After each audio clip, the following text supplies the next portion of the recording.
à Breeding, dans le Kentucky. Je dois y être à 14 heures pour un service funèbre, pour enterrer un Henry Branham, qui est un de mes cousins. Sa femme est morte, et sa dernière volonté, c'était que je fasse son service funèbre. Ce sera à Breeding, dans le Kentucky. C'est à environ 240 ou 260 kilomètres, je pense, vers le sud, ou quelque chose comme ça, vers le sud. Il faut donc que je parte un peu plus tôt, parce que je dois m'y rendre. Puis, nous reviendrons ce soir, et nous repartirons demain après-midi. Je suis censé être à Tulsa la semaine prochaine. À Tulsa, dans l'Oklahoma. Mais je ne serai pas à Tulsa avant mardi. Puis, nous rentrerons samedi soir. Nous serons de retour d'ici samedi soir. Et dimanche matin prochain, vers 3 heures, nous partirons pour aller dans l'Ouest. Et nous ne serons pas de retour avant cet automne, lorsque je reviendrai chercher ma famille et tout. Nous serons donc de retour dans le courant de l'automne, si le Seigneur le veut. Et je tiens vraiment à demander à l'Église de prier pour moi. Et je voulais voir si je pouvais être ici. Voyons voir, ce soir. Ce n'est pas le soir où nous avons la communion, n'est-ce pas? Non. J'étais ici le soir où nous avons eu la communion la dernière fois, mais je ne suis pas revenu je ne serai pas ici à temps pour cette communion. C'est dimanche soir prochain qu'il y aura la communion. J'aime toujours être à jour à ce sujet. Vous voyez, toutes les fois que vous mangez et que vous buvez cela, vous annoncez la mort du Seigneur jusqu'à son retour. Oui.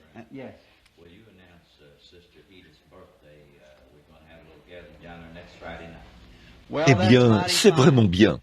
Sœur Edith Wright a rajeuni d'un jour. Et il y aura un petit rassemblement là-bas, chez elle, vendredi soir prochain. Eh bien, ça, c'est merveilleux. Très bien. Est-ce que tout le monde est invité? Tout le monde est invité à l'anniversaire de Sœur Edith. Elle aura environ 18 ans. C'est bien ça, Sœur Edith? À peu près comme ce que j'ai dit l'autre jour. J'ai dit, vous savez, je viens de dépasser 25 ans. Et un homme a regardé autour de lui, il a dit, vraiment? Et j'ai dit, pour la deuxième fois. Quand? Elle aura 39 ans. Oh, ça ne semble pas possible, pas vrai? 39 ans.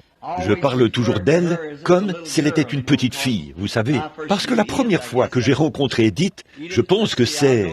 Edith, voyons voir. Je te connais, je suppose, depuis 20 ans et quelques maintenant, je suppose. 25 ans, peut-être 28. Tu vois, ça fait environ 31 ans que je prêche, je pense. Alors, je suppose que je t'ai connu juste après que j'ai commencé à prêcher, la famille Wright. Alors, je suis si reconnaissant d'avoir connu ces gens. Ils ont vraiment été une source d'inspiration dans ma vie. Et s'il arrivait que la famille Wright parte dans l'éternité, et que je sois encore en vie, je ne pourrais pas passer devant cet endroit-là sans ôter mon chapeau, en pensant aux grandes choses que Dieu a faites là-bas, sur le flanc de la colline. Oh là là! C'est là que, tout s'est passé là-bas. C'est là que j'ai vu, quand c'est arrivé, la visitation de l'ange du Seigneur, pour le cas de Georgie Carter. C'est sur le flanc de cette colline qu'il m'a conduit ce soir-là, où il y avait cette herbe à puce. C'est aussi là-bas qu'il m'a rencontré dans une vision, et que sa lumière a émané des buissons de cornouillers. Oh là là, il s'est passé tant de choses. Frère Wright était à l'article de la mort, et tous les médecins étaient déjà allés le voir, et les membres de son église étaient là, à lui dire, « Va chercher ton guérisseur divin maintenant. » J'étais assis là, sur la colline, depuis 4 jours, à pleurer et à prier pour lui. Le Seigneur a donné une vision et a dit, « Va lui dire, ainsi dit le Seigneur. Il ensevelira cet homme qui se moque de lui. » Et il l'a fait, c'est vrai. Et toutes ces choses qui sont... Et c'est aussi là-bas que le Saint-Esprit, pour la première fois dans l'histoire de l'Église, où j'ai vu cela se produire, quand il a créé avec ses écureuils par la parole. Il a aussi donné à Sœur Hattie ce qu'elle voulait demander, peu importe ce que c'était, de l'argent ou quoi que ce soit d'autre. Il lui était dit, cela te sera accordé à l'instant même. Elle a demandé l'âme de ses 2 fils, et Dieu les lui a donnés. Et il s'est passé tant de choses là-bas sur la colline. Que Dieu les bénisse, c'est là ma prière. On me dit ici que la petite Sharon Rose est malade. La petite Sharon Rose Dalton. Où est Sharon Rose? Et elle vient de sortir. Oui, très bien. Nous allons... Pardon? Eh bien, vous savez quoi? Prions pour eux maintenant. En fait, je vais vous dire ce que je dois faire. Aussitôt que j'aurai terminé, je veux aller, il faut que j'aille dans le Kentucky. Et il me faut, eh bien, si c'est à 240 kilomètres, je ne sais pas. C'est à Breeding, dans le Kentucky. Je n'ai aucune idée de la distance à laquelle cela se trouve.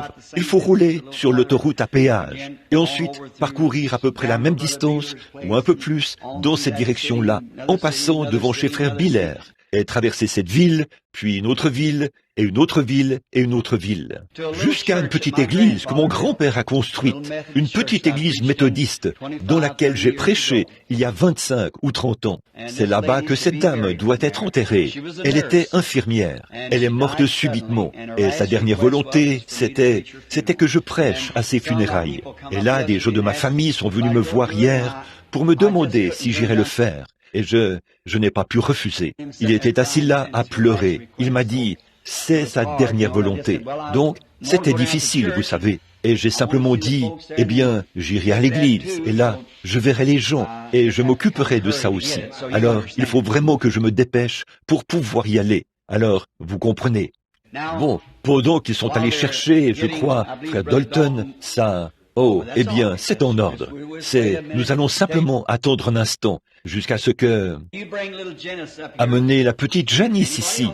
Et si quelqu'un d'autre veut venir pour qu'on prie pour lui, c'est en ordre. Et nous sommes... Comment vas-tu, Janice? Oh, voici une gentille demoiselle. Viens ici. La raison pour laquelle elle est si jolie, c'est que c'est l'enfant de ma sœur. Je veux revenir ici pour que les gens entendent ce que je dis. Eh bien, cette petite Jerry a une mère en bonne santé et un père en bonne santé. Mais il est arrivé quelque chose à cet enfant.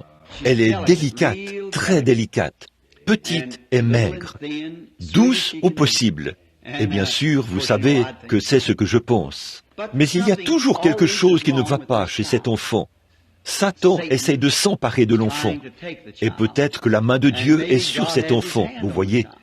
Nous pouvons l'observer lorsqu'on voit Satan à l'œuvre. Regardez bien, il y a quelque chose qui se cache là quelque part. Donc, elle est malade depuis quelques jours. Je ne suis pas allé chez eux, parce que je ne savais pas si elle s'était rétablie ou pas. Je devais partir pour la Floride et d'autres endroits. Mais elle a de la fièvre, n'est-ce pas vrai, petite sœur? Elle a une fièvre terrible qui l'attaque, et qui monte à environ 30 à 39 degrés, ce qui fait une fièvre de 2 degrés. Les médecins ne savent pas ce qu'elle a. Ils soupçonnent un rhumatisme articulaire aigu. Si c'était un rhumatisme articulaire aigu, cela pourrait mettre son cœur dans un état terrible, comme son oncle qui en est mort. Mais je vais réclamer la vie de cet enfant pour Jésus-Christ. Vous voyez? Et vous savez, David, comme je l'ai déjà dit ici une fois, David a dit à Saül, il a dit, Saül voulait l'équiper d'une armure et d'une lance lorsqu'il allait combattre contre Goliath, le géant. Il a dit, je ne m'y connais pas du tout en ces choses, a-t-il dit, mais permets-moi d'utiliser cette fronde, ce que j'ai éprouvé, tu vois. Et il a dit, un lion était venu et avait enlevé l'une des brebis de mon père. J'ai couru après lui avec cette fronde et je l'ai terrassé. Puis j'ai ramené la brebis. Eh bien, celles-ci sont aussi des brebis, des agneaux et des brebis.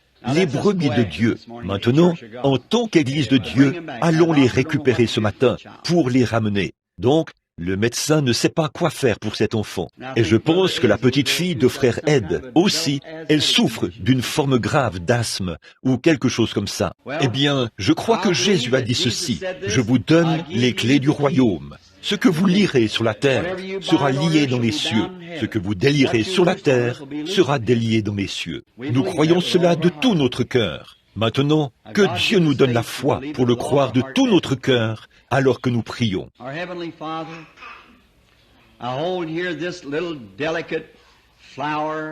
Notre Père Céleste, je tiens ici cette petite fleur délicate de la famille Weber. Elle est douce, fragile, délicate. Et les médecins, ils essayent fidèlement, par tous les moyens, de trouver ce qui ne va pas chez l'enfant. Mais ils n'y arrivent pas. Mais je lui tiens la main, et je ne crois pas qu'elle souffre de rhumatisme articulaire aigu. Je crois que si c'était le cas, tu me le dirais. Je crois que c'est Satan qui essaie d'attaquer la vie de cet enfant. Et nous la réclamons ce matin pour le royaume de Dieu.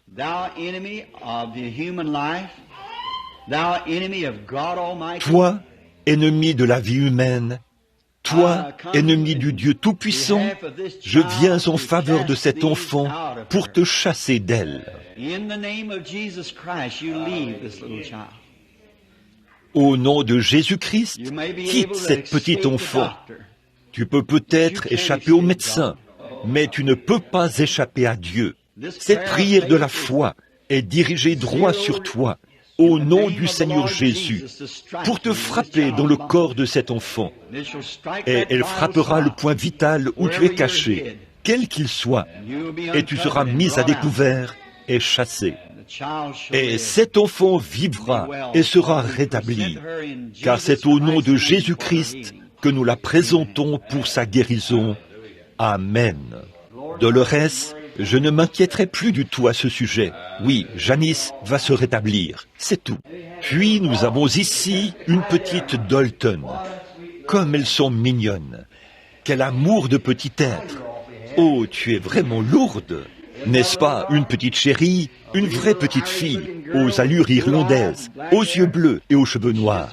Elle a une respiration sifflante, ses petits poumons et tout. Elle souffre d'asthme, disons, dans sa gorge.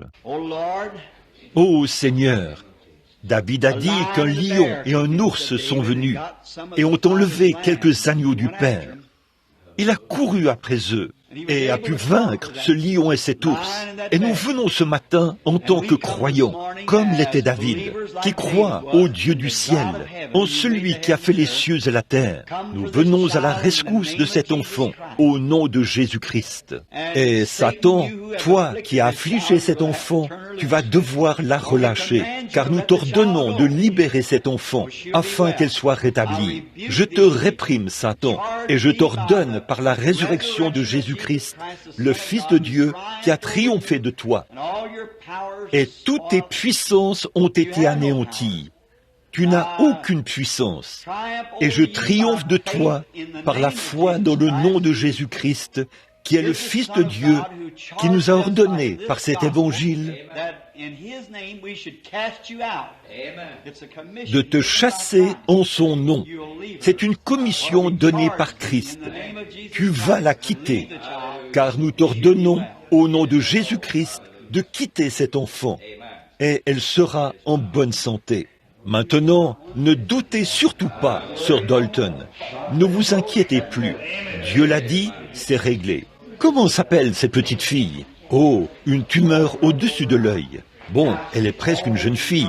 Je ne sais pas si je peux la soulever ou pas, mais elle est très jolie. Elle s'appelle Wilson. Lisa Wilson.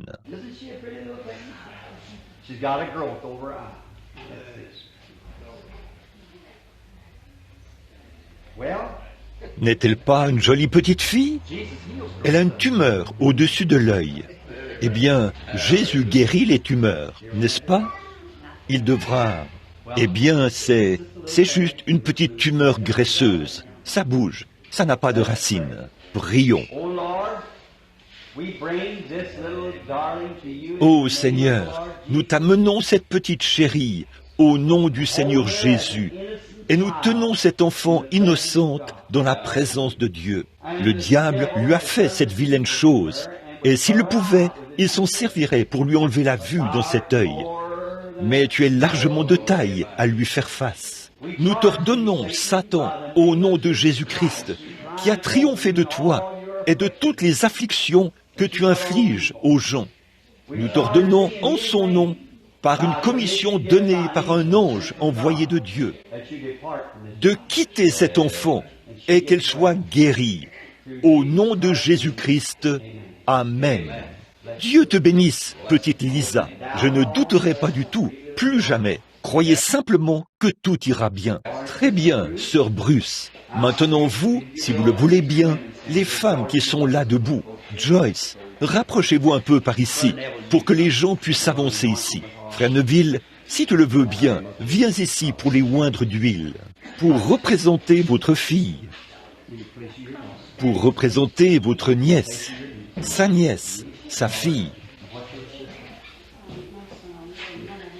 Et vous, sœur, ces déclarations sont connues des gens. Bien sûr, notre sœur ici est infirme, je peux le voir. C'est de l'arthrite, n'est-ce pas, sœur? Une fracture à la hanche et une attaque. Cette dame-ci a une pression à l'arrière de la tête, comme si la main de quelqu'un lui appuyait sur la tête. Sœur Bruce s'est fait mal à la jambe et elle est encore à l'hôpital. Êtes-vous tombé ou quelque chose comme ça? C'est l'une de nos sœurs, ici à l'église. Elle a fait une chute dans un escalier roulant. Et en fait, elle est encore à l'hôpital. Est-ce que c'est cassé? Oh, les conducteurs et les vaisseaux sanguins et tout. Alors, elle se tient là pour des bien-aimés. Et ces trois dames que voici se tiennent là pour des bien-aimés. Alors nous le saurons quand nous allons prier. Maintenant, courbons tous la tête. Ô Seigneur Jésus, voici des requêtes qui ont été présentées. Et la Bible dit, faites connaître vos requêtes dans l'assemblée des saints. Voici ces gens qui prient pour des bien-aimés, dont certains sont gravement malades. D'autres sont atteints de maladies mentales, niant l'existence d'un Dieu vivant. Et il y a d'autres affections. Voici notre sœur qui a une grave blessure à la jambe et qui vient de sortir de l'hôpital ce matin. Une sœur qui a une forte pression à l'arrière de la tête. Et une sœur qui a une fracture à la hanche et une attaque. Elles sont toutes ici, Seigneur. Elles présentent leurs requêtes et elles se tiennent devant l'autel de Dieu. L'huile d'onction qui représente le Saint-Esprit brille sur leur tête. Je me tiens de la simplicité, de la connaissance que j'ai de Jésus-Christ et de sa parole, et j'intercède pour chacun d'eux. Ô Dieu, alors que je leur impose les mains, puisse leur requête leur être accordée. Accorde-le, ô Dieu, au nom de Jésus. Qu'il en soit ainsi, Père, pour notre sœur Gertie, au nom de Jésus, et aussi pour sœur Bruce, Seigneur. Qu'il en soit ainsi pour sa requête, son genou et ses membres, pour notre sœur qui souffre d'une affection à l'arrière de la tête. Qu'il en soit ainsi, Seigneur, au nom de Jésus, et qu'elle en soit délivrée. Puisse Satan retirer ses mains de sa nuque. Accorde-le. De même pour notre sœur qui est paralysée, qui a eu une attaque et qui s'est aussi cassé la hanche. Seigneur, certains de ces cas peuvent sembler très insignifiants et d'autres très graves. Mais aucun d'eux n'est trop futile ni trop grave pour toi. Tu es Dieu au-dessus de tout. Et je prie et je délivre chacune d'elles par la prière de la foi. Seigneur, en tant que ton serviteur, je brise la puissance du doute ou quoi que ce soit qui plane sur elles. Je leur remets leur délivrance au nom de Jésus-Christ. Puisse chacune d'elles recevoir exactement ce qu'elle a demandé. Et cette Église, une partie de ton corps, qui prie maintenant, nous les délivrons au nom de Jésus-Christ. Puisse-t-elle le recevoir maintenant pour ta gloire. Amen. Que Dieu bénisse chacune de vous. Allez et recevez vos guérisons et vos bénédictions. Là, il n'y a aucun doute dans notre esprit. Y en a-t-il? Pas un seul doute. Dieu va le faire. Le croyez-vous tous? Dieu va le faire. Il ne laissera rien de côté. Il fera exactement ce que nous lui avons demandé de faire. En effet, il ne peut pas faire quelque chose d'autre et rester Dieu. Vous voyez, si nous ne doutons pas, il nous l'accordera. Maintenant, n'oubliez pas de prier pour quelqu'un qui a vraiment besoin de prière. Est-ce que tout le monde sait de qui il s'agit? C'est moi. Oui, c'est moi qui ai besoin de prière.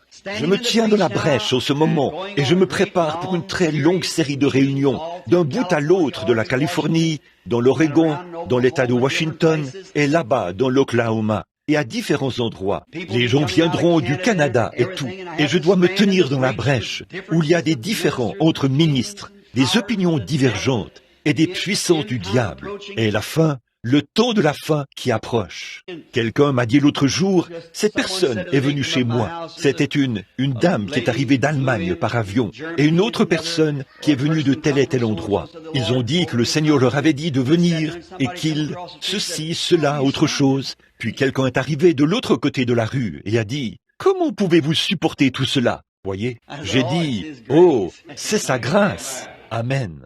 Ensuite, j'ai dû sauter dans un avion pour voler toute la nuit jusqu'en Californie, ou en Arizona, ou en Floride. Je suis revenu et j'ai fait face à un orage. Le diable a essayé de nous terrasser, vous savez, et le Seigneur nous a ramenés. Puis le lendemain matin, hier, j'étais censé partir pour Bakersfield, en Californie, pour une urgence pastorale.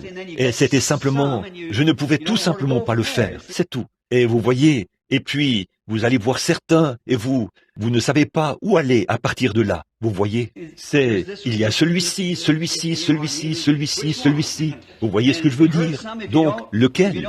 Et certains sont blessés si on ne les rencontre pas tous, voyez-vous. Et on ne peut pas tous les rencontrer. Alors, il faut juste attendre et prendre la direction qu'on se sent conduit à prendre. Je voulais faire un bon compliment à propos de notre pasteur. Hier soir, à l'hôpital, pour un cas d'urgence, j'ai appelé frère Wood, Charlie et les autres. C'était très tard dans la nuit. Il y avait là une dame qui était à l'article de la mort.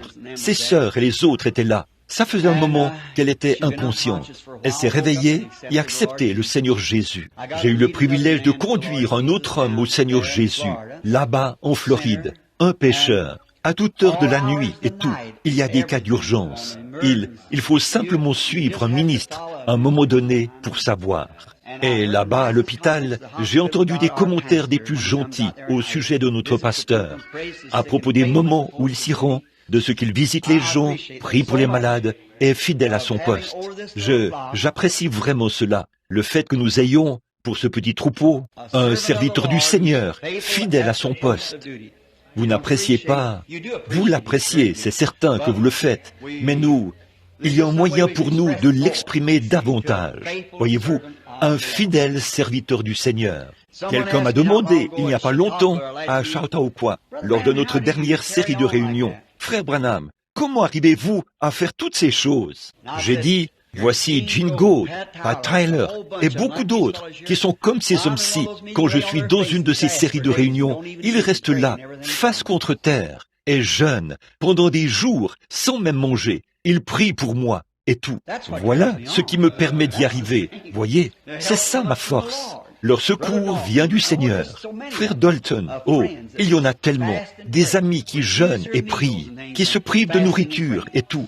Ils jeûnent et prient. Maintenant, si Frère Jean, là derrière, est prêt pour l'enregistrement, alors Frère Neville va continuer les services dans très peu de temps. Je veux parler juste pendant quelques instants. Et maintenant, Edith, ma chérie, s'il arrive que je sois de retour, comme je sais que la célébration de ton anniversaire aura lieu vendredi soir, si je parviens à revenir de l'Oklahoma à temps, je serai là, tu vois, vendredi soir, si possible. Ainsi donc, priez tous pour nous quand nous serons partis. Et il est dit dans la Bible, le Seigneur veille sur vous et sur moi, voyez-vous, pendant que nous ne sommes pas ensemble. Puisse-t-il le faire, et vous protéger et vous bénir, et me protéger et me bénir, et nous aider l'un comme l'autre à vivre du mieux que nous pouvons pour son service, jusqu'à ce que nous nous revoyions. Je compterai sur vos prières alors que je serai là-bas, sur le champ de travail, pour affronter l'ennemi. Donc, priez pour nous, vous tous, les frères dans le ministère, frère Humes et frère Biller, et tant d'autres qui sont là. Priez pour moi. Vous comprenez. Maintenant, nous voulons prendre le livre de Jean, chapitre 4. Et ce matin, si le Seigneur le veut, je veux prêcher sur le sujet intitulé « Les réalités infaillibles du Dieu vivant ». Je veux lire du verset 14 au verset 23 inclus, dans Jean chapitre 4. Là, nous entendons une conversation où Jésus est en train de parler à la femme au puits. Jean chapitre 4, le verset 14 jusqu'au verset 23 inclus. Mais celui qui boira de l'eau que je lui donnerai n'aura jamais soif, et l'eau que je lui donnerai deviendra en lui une source d'eau qui jaillira jusque dans la vie éternelle. Bon, en réalité, le mot ici n'est pas perpétuel. Vous verrez une petite note à côté s'il y en a. Si votre Bible, c'est la version du roi Jacques. Dans l'original, il est dit « dont la vie éternelle ». Perpétuel, c'est juste pour un temps. Éternel, c'est pour toujours. Jaillira jusque dans la vie éternelle. La femme lui dit « Seigneur, donne-moi cette eau, afin que je n'ai plus soif et que je ne vienne plus puiser ici. » « Va, lui dit Jésus, appelle ton mari et viens ici. » La femme répondit « Je n'ai point de mari. » Jésus lui dit « Tu as eu raison de dire « Je n'ai point de mari. » Car tu as eu 5 maris, et celui que tu as maintenant n'est pas ton mari. En cela, tu as dit vrai. Seigneur, lui dit la femme, je vois que tu es prophète. Nos pères ont adoré sur cette montagne, et vous dites, vous, que le lieu où il faut adorer est à Jérusalem. Femme, lui dit Jésus, crois-moi, l'heure vient où ce ne sera ni sur cette montagne, ni à Jérusalem que vous adorerez le Père. Vous adorez ce que vous ne connaissez pas. Nous adorons ce que nous connaissons, car le salut vient des Juifs. Mais l'heure vient, et elle est déjà venue, où les vrais adorateurs adoreront le Père en esprit et en vérité. Car ce sont là les adorateurs que le Père demande. Du temps de Jésus de Nazareth, quand il était ici sur terre et qu'il marchait dans la chair,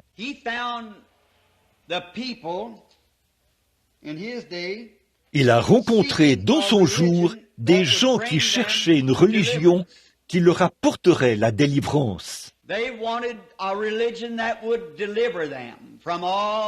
Ils voulaient une religion qui les délivrerait de tous leurs maux et de leurs ennemis.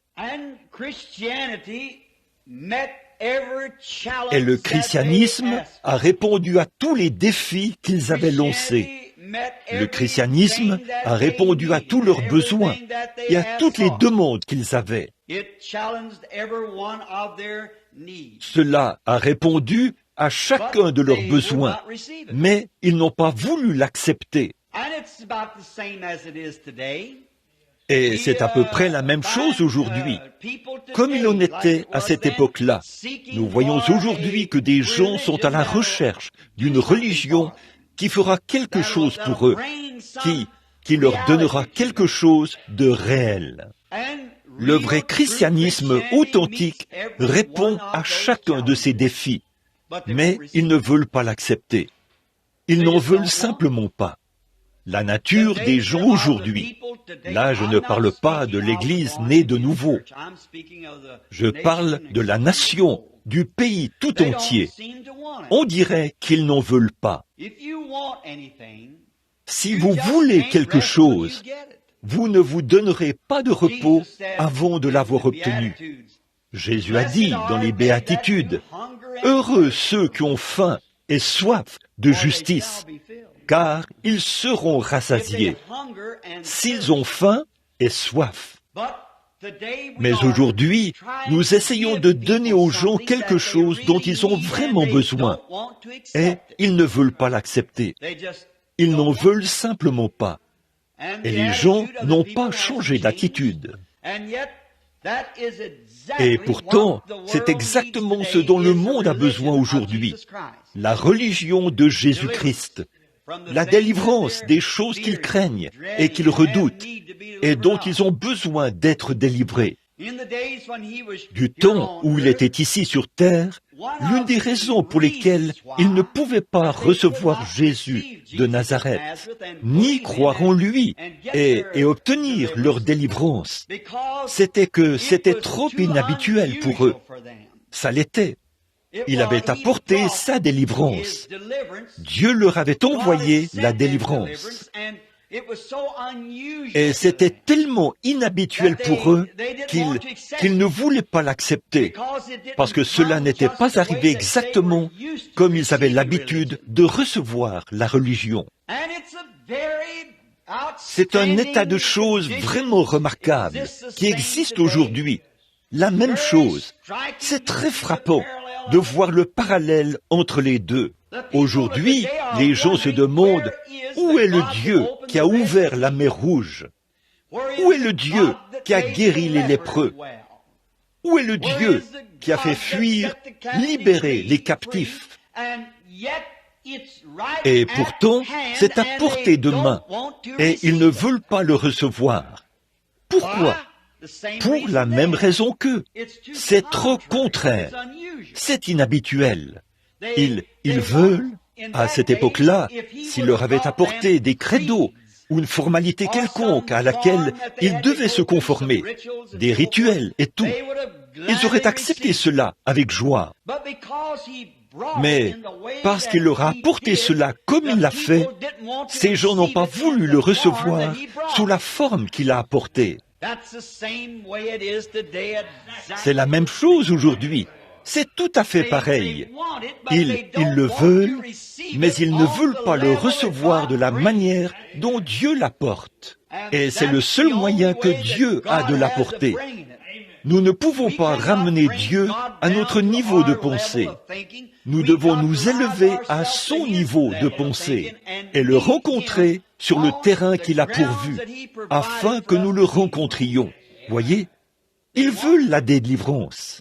Ils avaient tous leur credo dénominationnel, et les pharisiens, et les sadducéens, et les hérodiens, et que sais-je encore, toutes les différentes formes et sectes religieuses. Et chacun d'eux avait les siens. Celui-ci ne croyait pas du tout à la résurrection, ni aux anges, ni aux esprits. L'autre croyait à la résurrection et aux anges et aux esprits. Et l'on croyait d'une certaine manière, se lavait les mains et la manière de faire. Tout comme c'est le cas aujourd'hui. Maintenant, si nous pouvions nous élever, que Christ pouvait venir dans quelque chose de ce genre, eh bien, les gens recevraient cela avec joie. Mais quand il vient dans la puissance de sa résurrection, pour amener les gens à vivre, à agir et à se conduire comme il faut, et à changer leur attitude, à changer leur façon de faire, à changer leur mode de vie, ils ne veulent rien avoir à faire avec ça. Ils veulent vivre exactement comme bon leur semble. Et ils veulent continuer à vivre comme ils ont toujours vécu, tout en étant très religieux, en fréquentant une église dont ils sont membres. Une église qu'ils peuvent fréquenter le dimanche matin, ou peu importe l'heure, où le pasteur prêche une prédication de 15 minutes, ce qui les fera partir de là à moitié satisfaits d'avoir en quelque sorte pratiqué leur religion pour la semaine. Alors, c'est réglé. Ils rentrent et font tout ce qui leur chante pendant le reste de la semaine. Or, Dieu a promis ce qu'il allait faire en ces jours-ci. Et j'aimerais demander à n'importe qui, à n'importe quel ministre, n'importe où, s'il y a une promesse que Dieu a faite à l'Église, ou ce qu'il a dit qu'elle ferait, et que la vraie Église n'est pas en train de le faire maintenant. Mais ils n'en veulent pas. Ils n'en veulent pas. Jésus a mis Dieu aux vies humaines. Dieu s'est fait homme. Quand Jésus est né, Dieu est devenu homme pour pouvoir entrer en communion avec l'homme et dans l'homme. Afin de quoi? D'accomplir un seul but, celui de faire connaître à l'homme ce que Dieu est. Pas ce qu'une église est, mais ce que Dieu est. Jésus est venu afin de pouvoir présenter Dieu à l'homme. Et l'homme n'a pas voulu de cela. Le Saint-Esprit vient aujourd'hui de la même manière pour présenter Dieu à l'homme. Mais l'homme veut aller à l'église. Ça étouffe sa pensée. Il n'y comprend rien. Il faut savoir qu'on ne connaît pas Dieu par une conception intellectuelle. C'est par la nouvelle naissance qu'on connaît Dieu, par le Saint-Esprit. Il n'y a pas d'autre moyen. Jésus, la Bible nous dit clairement que nul ne peut appeler Jésus le Christ si ce n'est par le Saint-Esprit. Et si vous n'avez jamais reçu le Saint-Esprit, vous ne savez pas qu'il est le Christ, puisque c'est son seul moyen de se révéler. Vous n'êtes pas converti tant que vous n'avez pas reçu le Saint-Esprit. La Bible l'a dit. Après que Pierre avait été sauvé et sanctifié, et qu'il lui avait été donné le pouvoir de chasser les esprits impurs et de prêcher l'Évangile, Jésus lui a clairement dit qu'il n'était pas converti tant qu'il n'avait pas reçu le Saint-Esprit. Puis il a dit, après que tu seras converti, affermis tes frères. C'était la nuit où il avait été livré. Cela montrait qu'il n'était pas encore converti. Et nul n'est vraiment converti tant qu'il n'a pas été changé, qu'il n'est pas mort à lui-même. Et que le Saint-Esprit contrôle cette personne. Ils ne veulent pas de cela. Eh bien, le Saint-Esprit ne se conduira pas mal dans une personne et se conduire bien dans une autre. Il fera que chaque personne revête son caractère. Vous voyez, parce que c'est un esprit qui vous conduit. Il vous amène. Il vous assujettit à sa nature. Vous ne l'assujettissez pas à votre nature. Il vous assujettit à sa nature. Et le Saint-Esprit fait en sorte que vous meniez la vie et que vous aimiez le faire. Oh, combien vous aimez abandonner les choses du monde quand le Saint-Esprit entre en vous. Oh, combien il vous purifie et vous lave et met en vous le désir de le suivre.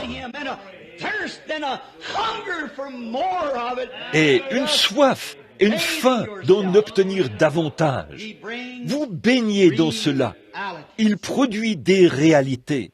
Eh bien, quand Dieu a placé l'homme ici, et même du temps du Seigneur Jésus, il a donné à l'homme une véritable carte routière pour le mener à sa puissance. Une carte routière, c'est quelque chose qui vous montre dans quelle direction vous allez lorsque vous voulez vous déplacer. Lorsque nous partirons dans quelques jours, j'ai parcouru ce pays tant de fois que ma femme et moi étions stupéfaits quand nous y avons pensé.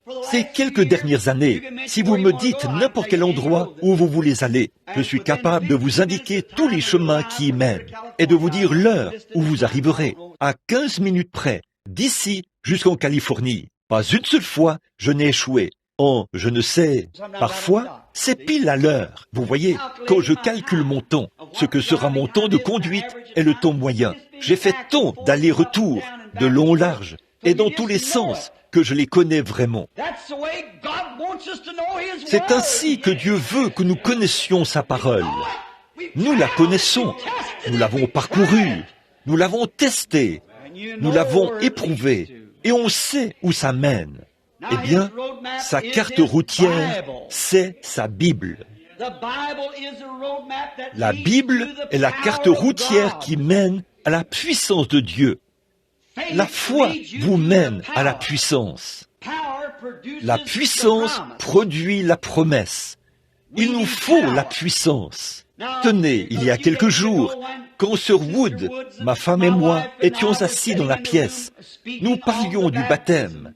Il y a tant de nos précieux frères ici, pour qui nous sommes reconnaissants à Dieu de ce qu'il leur a donné le Saint-Esprit, comme frère Willard Collins, au fond, et je pense frère Hickerson et leur femme, frère Charlie Cox et sa femme, et frère Mike Egan, qui est ici derrière. Et tant d'autres qui ont reçu le Saint-Esprit. Et cela commence à être un sujet de conversation parmi nous. Puisse cela nous faire vivre un réveil, un point tel que nous nous mettrons à chercher, à avoir faim et à aspirer aux réalités de Dieu. Dieu est une réalité. Maintenant, vers quoi la carte routière nous dirige-t-elle? Ils auraient dû le savoir. Jésus a dit, à l'époque où il était ici sur terre, il a dit, hypocrite. Il a dit, vous savez bien discerner les cieux quand vous dites qu'ils sont d'un rouge sombre et que demain il y aura de l'orage. Et s'il fait beau, vous savez discerner l'aspect du ciel. Mais les signes du temps, vous ne savez pas les discerner. Si vous me connaissiez, vous connaîtriez aussi mon jour. La Bible ne dit-elle pas que ces choses se produiraient quand il viendrait? Ésaïe le prophète ne l'a-t-il pas prophétisé? Jérémie, Ézéchiel, tous les prophètes mineurs n'en ont-ils pas parlé? Tout, cette carte routière, indique directement cette unique destination. Et quand il est venu, ils avaient tant de credos dans leurs églises, et tout, qu'ils n'ont pas vu la réalité de ce pourquoi il est venu. Pour amener Dieu dans l'homme, pour former Dieu dans l'homme, pour les unir de nouveau. Même Job, au jour de sa détresse, s'est écrié « Oh, si seulement je pouvais le voir !» Autrement dit, si je pouvais aller chez lui et frapper à sa porte, si je pouvais trouver quelqu'un qui puisse se tenir dans la brèche pour moi. Il a dit, je sais que je n'ai pas péché, mais je sais que je suis juste. Je sais que je n'ai rien fait, car je me tiens sur l'Holocauste. Mais il lui manquait la réalité. Il avait la forme, mais il lui manquait la réalité. Il a dit, oh, si seulement je pouvais trouver quelqu'un qui pouvait poser ses mains sur un homme pécheur et sur un Dieu saint pour lui amener des réalités. Alors que lui, qui était un prophète, et dans l'esprit, il était assis là, à gratter ses ulcères. L'esprit du Seigneur est venu sur lui, les éclairs ont brillé, le tonnerre a grondé, et il s'est écrié, « Je sais que mon Rédempteur est vivant, et qu'au dernier jour, il se tiendra sur cette terre, quand les vers de ma peau détruiraient ce corps, de ma chair, je verrai Dieu. » Voilà la réalité. Il viendra un jour. Pourquoi ne pouvaient-ils pas, les vieux patriarches et ceux des temps anciens qui attendaient cela avec impatience? Et Jésus a dit, si vous me connaissiez, vous connaîtriez aussi mon jour. Il est venu pour unir Dieu et l'homme. Il est venu, celui-là. Un ange n'aurait pas pu le faire. Personne d'autre que lui n'aurait pu le faire. Il est venu pour faire en sorte que Dieu et l'homme soient un. Il a dit, en ce jour-là, vous connaîtrez que je suis dans le Père et que le Père est en moi, que je suis en vous et que vous êtes en moi. Il est venu pour réunir Dieu et l'homme, car l'homme a été fait une aide pour Dieu et il est devenu lui-même un Dieu de la terre. C'est vrai. Mais il a perdu son origine à cause du péché, et le sang des taureaux et des boucs ne pouvait pas faire l'expiation de ce péché. Mais le sang de Jésus-Christ pouvait le faire. Oh, comme, vous voyez, il a montré la carte routière. Il l'a prouvé. La carte routière menait directement à cela. Si vous connaissiez Moïse, vous me connaîtriez aussi. Si vous connaissiez la parole, lorsque Satan l'a rencontré, Satan a essayé de le détourner. Il a sorti la carte routière. Satan l'a fait. Et il a dit, tu vois, ici, ça dit ceci, ici. Il a dit, mais il est aussi écrit. Oh, il y a beaucoup de voies de contournement. Ceci, cela, autre chose. Oh, tant que je fais ceci. Ce n'est pas ça. Il faut que vous trouviez Dieu dans une relation et une expérience personnelle. Si vous prétendez l'avoir, tout en vivant pour le monde, alors il y a quelque chose qui cloche. Le diable vous a détourné vers le mauvais passage de l'Écriture. Si nous suivions la carte routière, et si elle dit « Prenez l'autoroute, une telle ici, prenez ce chemin-là », si Acte 2:38 dit « Repentez-vous et soyez baptisés au nom de Jésus-Christ », pour la rémission de vos péchés. Cela n'a pas indiqué de tourner à gauche. Cela, vous devez prendre ce chemin-là. Peu m'importe l'état des choses, vous devez suivre ce chemin. S'il a dit, la promesse est pour vous et pour vos enfants, cela ne voulait pas dire pour un âge passé. En aussi grand nombre que le Seigneur notre Dieu les appellera. C'est ce que cela dit. Voilà la carte routière de Dieu. Nous devons suivre cela. Le chemin est tracé. Vous dites, comment saurais-je que je suis sur ce chemin? Les empreintes de pas ensanglantées du Seigneur Jésus ont tracé le chemin. Et les disciples se sont appuyés sur ce même fondement. Et le Saint-Esprit les a dirigés. Suivez cette carte routière.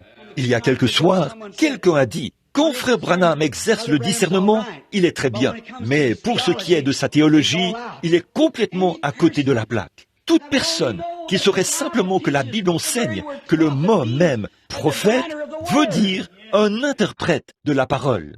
Ces signes ne sont qu'un plus. Les docteurs et ainsi de suite sont capables d'enseigner la parole. Mais quand vous voyez se produire quelque chose de surnaturel, de prédit comme ça, cela prouve tout simplement que ça, c'est la chose. C'est la parole de Dieu. Jésus de Nazareth, quand il était ici sur terre, les gens le suivaient très souvent pour avoir du poisson et du pain, et ainsi de suite. Et tout ce qu'ils pouvaient obtenir de lui, il les laissait aller de l'avant. Et à un moment donné, il était devenu très populaire. Puis un jour, il a rassemblé la foule. Après en avoir nourri 5000, il est allé de l'autre côté du lac. Un groupe de gens s'est rassemblé autour de lui. Ils le suivaient. Et il a dit, « Pourquoi êtes-vous venus ? Ce n'est pas à cause du miracle, mais à cause des poissons et des pains. C'est pour cette raison que vous êtes venus. » Oh, certains d'entre eux pensaient qu'il raterait quelque chose, vous savez, s'ils n'allaient pas voir ce qu'il faisait. Mais touché à cela, non, monsieur. Alors, dans ce même chapitre 6 de Jean, Jésus s'est mis à déclarer l'évangile, et il a été une occasion de chute pour eux. Et à partir de ce moment-là, sa popularité a commencé à mourir, diminuer. Il n'était plus la même personne à ce moment-là. Et tout comme un prédicateur des temps modernes ou quelqu'un d'autre, s'il disait, eh bien, un instant, là, vous offensez les gens par votre prédication, vous ne devez pas le faire. Eh bien, un prédicateur des temps modernes dirait, oh oui, peut-être que je ferais mieux de regarder ce que dit le credo, voyez, peut-être que je ferais mieux d'attendre pour voir ce que l'Église en dit. Parce qu'on pourrait me mettre à la porte. Ça, ce n'était pas notre Seigneur. Notre Seigneur est venu pour faire uniquement la volonté de Dieu. Il suivait la parole. Et quiconque a Dieu en lui suivra le même chemin. A-t-il arrêté? Non, monsieur. Et pourtant, sa popularité diminuait continuellement.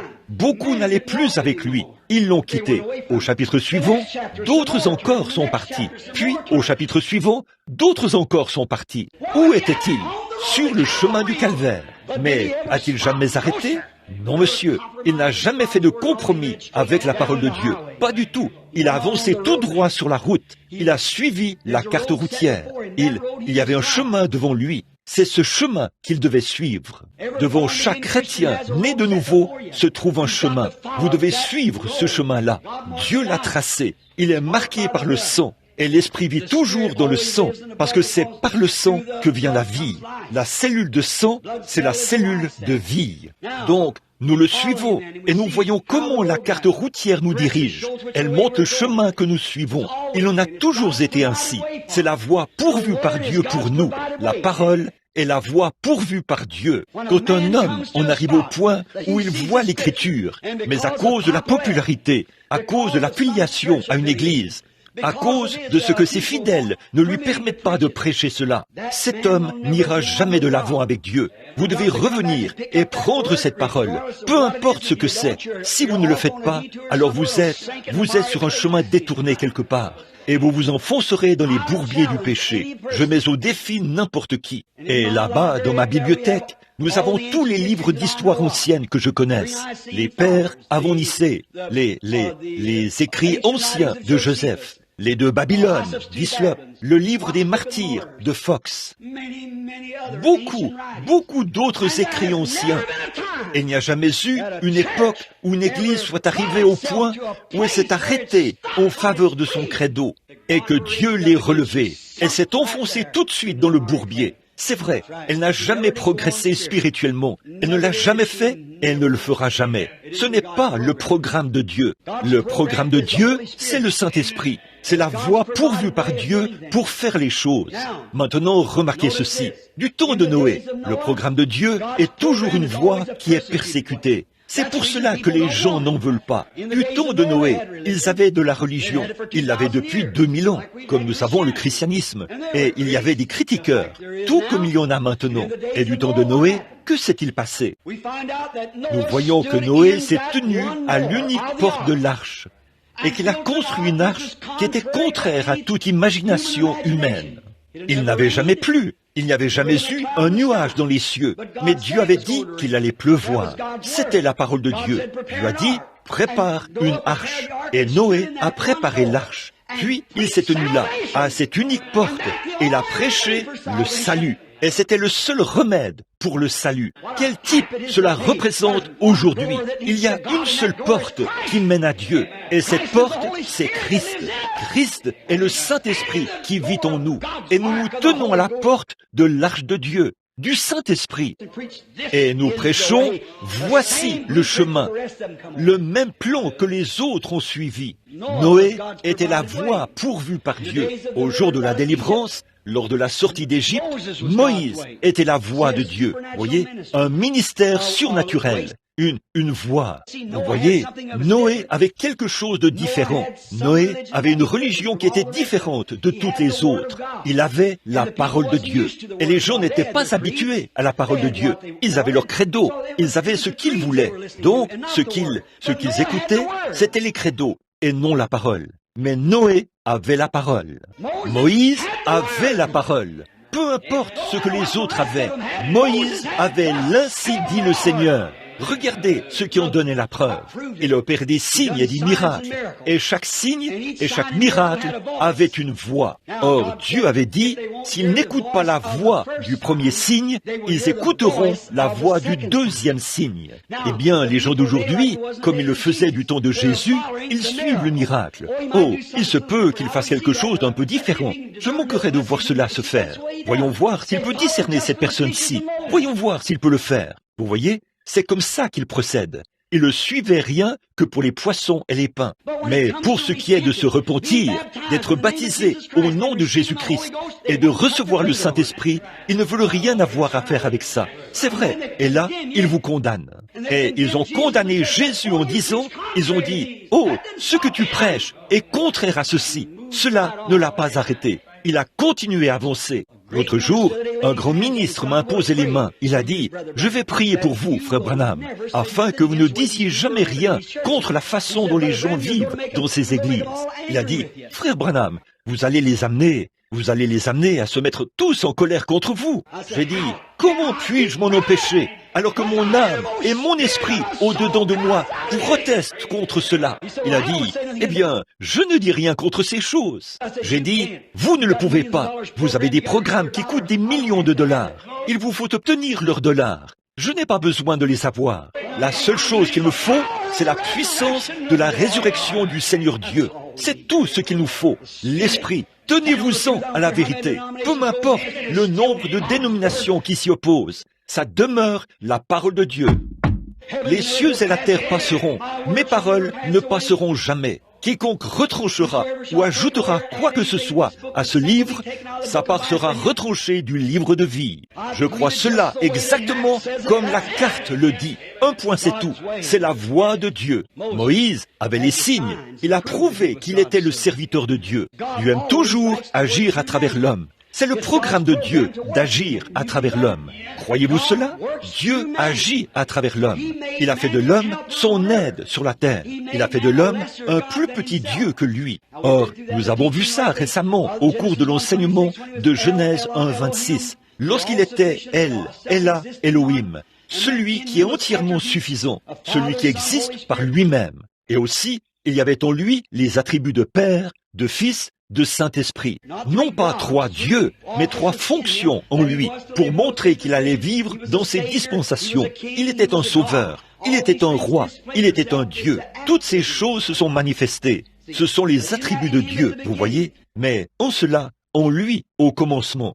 Et quand Dieu a fait l'homme à son image, il l'a placé sur la terre comme un plus petit Dieu. Jésus l'a déclaré lorsqu'il a dit, « N'est-il pas écrit dans vos lois que vous êtes des dieux ?» Et s'ils ont appelé Dieu ceux à qui la parole de Dieu a été adressée, c'est-à-dire les prophètes, comment pouvez-vous me condamner quand je dis que je suis le Fils de Dieu, a-t-il dit. Voyez, il ne pouvait tout simplement pas comprendre. Vous voyez, mais l'homme a été placé ici et il lui a été donné l'autorité sur la terre. Il avait tout sous son contrôle.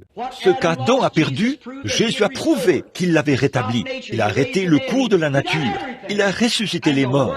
Il a tout fait. Et le monde soupire aujourd'hui, dit la Bible, après la manifestation des fils de Dieu. Après Dieu, pour qu'il entre de nouveau dans ses enfants, pour produire des réalités, pour rendre les choses réelles. Et ça chope les gens. Si Satan ne peut pas leur cacher la vérité, il fait d'eux des fanatiques. Il les pousse à aller de ce côté-ci, puis de ce côté-là. Et ils ont toutes sortes de choses. Du sang, de l'huile, des sensations, ce qui n'est même pas conforme aux Écritures. Mais tenez-vous-en au plan. Restez sur la grande route. Tenez-vous-en à l'Écriture. Ne vous en détachez pas. C'est pour cela que Jésus est venu, pour que l'homme ne soit pas séduit et qu'il ne s'écarte pas du chemin, mais qu'il s'en tienne strictement à la parole. Le grand saint Paul a dit, si un ange du ciel venait annoncer un autre évangile que celui qui vous a été prêché, qu'il soit anathème pour vous. Oui, monsieur. Eh bien, Satan est venu dans le jardin d'Éden en tant qu'ange de lumière. Et il a dit à Ève, eh bien, il n'a jamais nié. Il a dit, oh, eh bien, ça, c'est en ordre. Oh, bien sûr, Dieu l'a dit. Mais tu sais, tu auras plus de lumière.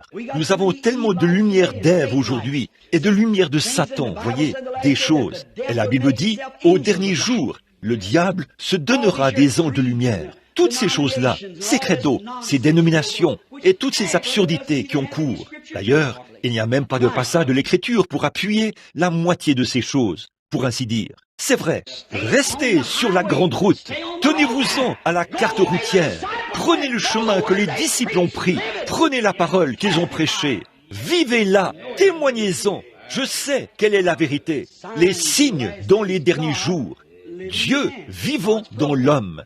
C'est le programme de Dieu. Dieu doit trouver quelqu'un à qui il peut faire confiance, quelqu'un qu'il peut avoir confiance, et quelqu'un qui peut avoir confiance en Dieu, qui peut le croire. Vous croyez cela, n'est-ce pas? Certainement. Dieu doit trouver quelqu'un en qui il peut mettre sa confiance. Et lorsqu'il trouve un tel homme en qui il peut mettre sa confiance et sa puissance, un homme qui suivra le chemin, qui s'en tiendra strictement à la carte, voyez, qui avancera jusqu'à ce qu'il arrive là où se trouve la puissance. La foi le conduira à cela, parce qu'il a foi en la parole. Cela le conduira à la promesse, et la promesse, il le conduira à la puissance, et la puissance le conduira à la promesse. Et lorsqu'il obtient la promesse, et qu'il commence à la manifester, qu'est-ce que ça fait? Ça aveugle les yeux du frère incrédule et tiède, qui sert les credos. C'est tout à fait vrai. C'est ce que cela a fait à l'époque, du temps de Jésus. Il a dit, si je n'étais pas venu, vous n'auriez pas connu le péché. Mais maintenant que je suis ici, amen. Maintenant que je suis ici, vous n'avez aucune excuse. Et aujourd'hui, si Dieu a fait sa promesse, qu'il enverrait le Saint-Esprit dans les derniers jours et que ces choses se produiraient. Vous auriez pu en douter, mais maintenant qu'il est venu et qu'il est en train de l'accomplir, le monde n'a plus d'excuses. Ce tonnerre a retenti d'un pays à l'autre, d'un endroit à l'autre, si bien que cela a couvert la terre. C'est vrai, ils sont sans excuses. Ils n'auraient pas connu cela si Dieu n'était pas venu l'apporter. Mais il nous l'a apporté maintenant. Et donc, dans les réalités de suivre la parole, de suivre la vérité. Tenez-vous-y. Oh, je vais là-bas, à l'église baptiste, disent-ils. Nous avons la vérité. Les méthodistes disent, nous avons la vérité. Eh bien, laquelle? Vous êtes toutes les deux différentes. Laquelle a la vérité? On va chez les adventistes du 7e jour. Nous avons la vérité. On va à l'église du Christ. Nous avons la vérité. Eh bien, il n'y a qu'un seul moyen d'être dans la vérité, c'est de s'en tenir à la parole. Quelqu'un a dévié de la parole quelque part. Ils ont une partie de la vérité, puis ils y insèrent une déviation. Ils prennent la grande route, puis empruntent une déviation. Tenez-vous-en à la parole. Vous leur parlez du baptême au nom de Jésus-Christ. Oh, ça ne change rien. Oui, ça change quelque chose. Paul a dit qu'il avait ordonné aux gens de se faire rebaptiser au nom de Jésus-Christ. Il a dit, si un ange dit autre chose, qu'il soit anathème. Oui, ça change quelque chose. Qu'en est-il si Moïse avait dit, je vais simplement ôter mon chapeau au lieu de mes souliers. C'est difficile de délasser mes souliers. Je vais simplement ôter mon chapeau pour témoigner du respect. Dieu a dit, les souliers. Dieu exigeait que ce soit les souliers, pas le chapeau, les souliers. C'est ce qu'il avait dit. Dieu ordonne que chacune de ses paroles s'accomplisse à la lettre. Elle doit l'être. Vous devez faire ce qu'il dit de faire, car il n'en disparaîtra pas un seul trait de lettre, ni un seul iota. Les cieux et la terre passeront, mais mes paroles ne failliront pas. Elles doivent demeurer. un seul iota ou un seul trait de lettre n'en disparaîtra pas. Elle doit s'accomplir dans la totalité. Et là, l'homme était le sujet de Dieu. L'homme est ce par quoi Dieu agit. Et lorsque l'homme reçoit la vérité, qu'il emprunte la bonne route et se met à avancer, et qu'il voit ces réalités qui progressent, qu'est-ce que ça fait? Le frère incrédule, lorsqu'il le regarde, c'est comme s'il ne peut pas accepter cela. S'il le fait, il devra quitter son église. S'il quitte son église, il marche seul. Un ministre m'a dit, juste après cet entretien là-bas, un ministre m'a dit, écoutez, sur l'estrade, j'ai dit, bon, si j'ai tellement tort, il y a des centaines de ministres ici, que quelqu'un vienne m'enseigner ce qui est vrai. Vous n'avez vu personne venir, n'est-ce pas? Et vous n'en verrez pas, parce que ça n'existe pas. Un ministre remarquable, je ne dirai pas son nom, c'est un précieux frère. Il est venu, il a dit, « Frère Branham, avec votre ministère, bien sûr, vous pouvez aller de l'avant et faire cela, mais si nous acceptons cela, notre Église nous rejettera. Alors, où irons-nous? » J'ai dit, au refuge qui est entièrement suffisant, à Jésus-Christ. C'est là qu'il faut aller. Allez à Christ. Eh bien, a-t-il dit, et notre ministère? J'ai dit, votre ministère vaut autant que le ministère de n'importe qui, s'il vient de Christ. Peu importe où vous devez aller. Il a dit, eh bien, si je baptisais comme ça, il me mettrait à la porte de mon église. J'ai dit, c'est ce qu'ils m'ont fait. Alors, qu'est-ce que ça change? Restez simplement sur la grande route. Suivez simplement le plan. Certainement, continuez simplement à avancer avec cela. Peu importe ce qu'ils ont. Saül avait une armée bien entraînée. Saül avait une grande armée intellectuelle. Il ne voulait pas de Samuel, comme je l'ai prêché quelque part ici, il y a quelque temps. Ils avaient cette grande armée. Oh, bien sûr, ça, et Samuel leur avait dit, il les avait fait venir avant qu'ils élisent ce roi. Dieu était le roi, et Dieu est notre roi. Pourquoi voulons-nous autre chose que Dieu? Pourquoi un chrétien voudrait-il autre chose que le Saint-Esprit pour le conduire? Je ne sais pas, je ne comprends pas. Et Samuel les a fait venir. Il a dit, je veux vous dire quelque chose. Il a dit, vous ai-je déjà dit quelque chose au nom du Seigneur qui ne se soit pas accompli? Non. Ai-je déjà pris de votre argent? Vous ai-je déjà réclamé de l'argent? Non. Tu ne nous as jamais réclamé de l'argent. Et tout ce que tu as dit, le Seigneur l'a accompli. Ça, nous le savons. Il a dit, alors pourquoi rejetez-vous Dieu et voulez-vous un roi? Vous voulez agir comme le monde. Et c'est ce que font les pentecôtistes aujourd'hui. Ils veulent produire des géants intellectuels. Ils veulent retirer la puissance de l'Église. Ils veulent faire croître une dénomination et faire entrer plus de membres. C'est absurde. Une fois que vous liez un homme à un credo, une fois que vous l'avez fait, vous ôtez de lui le Saint-Esprit. Il faudra qu'il cède quelque part. Le Saint-Esprit continuera à avancer. Cet homme-là ne le peut pas, à cause de son credo. Alors il a dit, et puis, bien sûr, Saül a entraîné son armée. Oh là là, il avait fait en sorte que ces Israélites sachent exactement comment se protéger d'une lance, ou faire quoi que ce soit d'autre. Mais un jour, un adversaire s'est présenté, le vieux Goliath. Et frère, il a fallu plus qu'une formation intellectuelle à ce moment-là. Il a fallu un homme qui s'y connaissait en matière de surnaturel. Mais Dieu avait un tel homme. Merci Seigneur pour cela.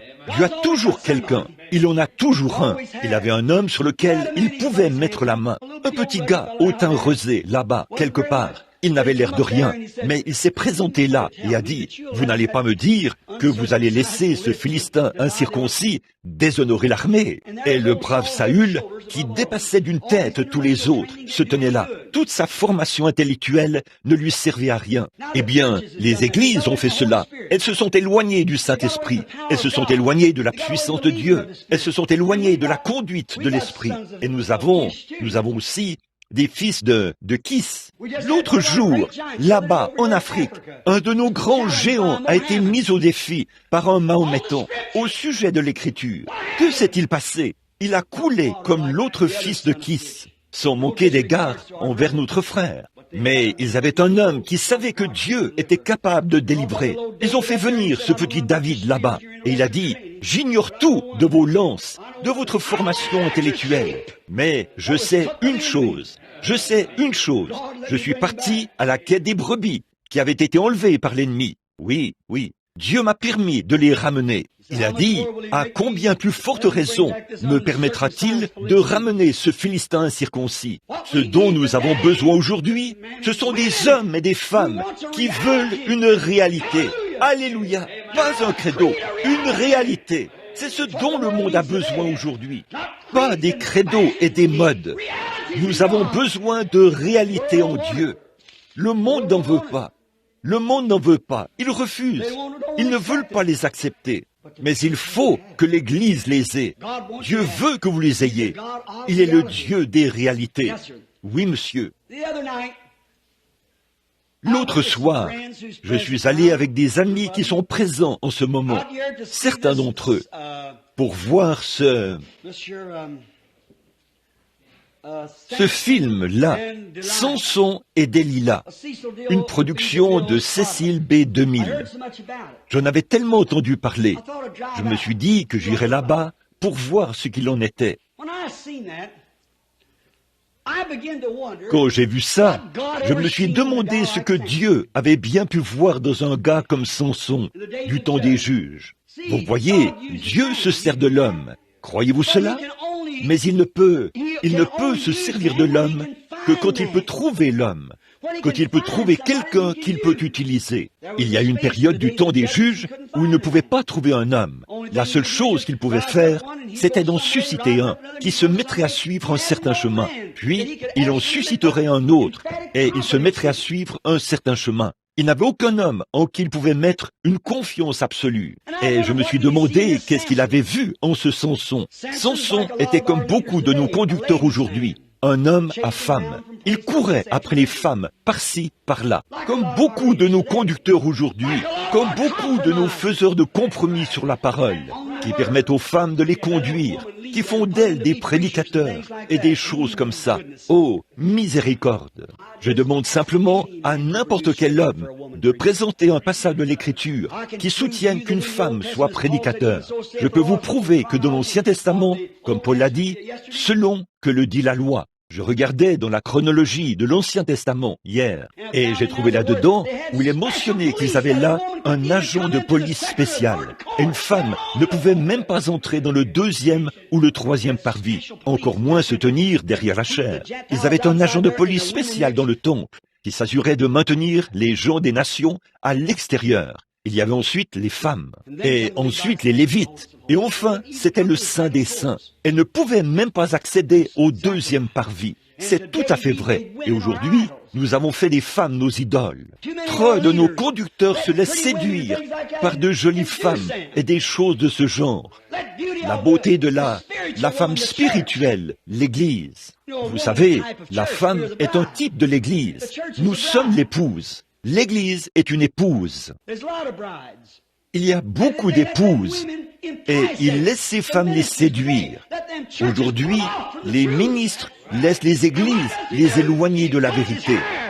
Et qu'est-ce qu'elle fait? Elle lui coupe les cheveux. Elle lui enlève sa puissance.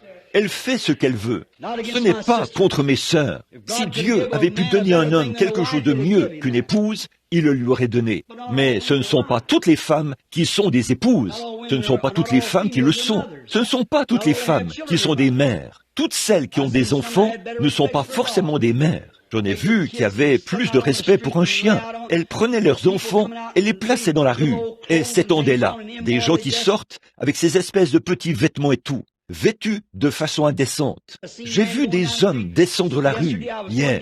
J'allais en ville pour faire quelque chose et j'ai vu un homme après l'autre marcher dans la rue en compagnie de sa jolie jeune femme, vêtue de petits vêtements. C'était horrible à voir. Ce n'est pas un homme, ça. C'est une poule mouillée. Toute personne qui laisse sa femme s'habiller comme ça n'est pas un vrai homme. Oh, il peut très bien avoir des muscles. C'est juste une brute. C'est un animal. Ce qui fait l'homme, c'est le caractère. Jésus, le plus grand homme qui ait jamais vécu, n'était qu'un tout petit homme. Son aspect n'avait rien pour nous plaire. Mais jamais un caractère comme celui de Jésus-Christ n'a paru sur la terre. J'ai vu des hommes qui pesaient 114 kilos et qui n'avaient rien d'un vrai homme. Lorsqu'il s'agit, ne sera jamais aussi fort qu'un cheval. Parfois, ils n'ont pas autant de jugeote qu'un cheval. Alors, l'intelligence qu'un cheval possède. Un cheval saurait ce qu'il en est. Eh bien, c'est la vérité. Bon, là, quand un cheval mâle essaye d'abuser d'une femelle. Et voyez ce qui va se passer. Le cheval a plus de bon sens. Voyez, et l'homme n'a pas autant de bon sens que le cheval, dans beaucoup d'aspects de la vie. Et nous appelons une brave truie, nous l'appelons une truie, et une brave chienne, une coureuse. Et beaucoup de ces femmes au joli visage là-dehors sont 10 millions de fois plus viles aux yeux de Dieu qu'une brave chienne ou une truie. Tout à fait. C'est assez direct. C'est pour ça que les gens n'aiment pas cela. C'est quand Jésus leur a dit la vérité qu'ils se sont éloignés de lui. Mais l'heure vient, et elle est déjà venue, où le Père veut quelque chose qu'il adore en esprit, qui marche selon l'esprit, qui vit selon l'esprit, et qui dit la vérité. La vérité, ou bien elle libère, ou bien elle lie. Toujours. Si vous êtes lié, alors vous n'êtes pas libre. Si vous êtes libre, vous ne vivrez pas de cette manière. Vous dites, eh bien, j'ai le Saint-Esprit, et vous continuez de vivre comme vous le faites, il vous est arrivé quelque chose.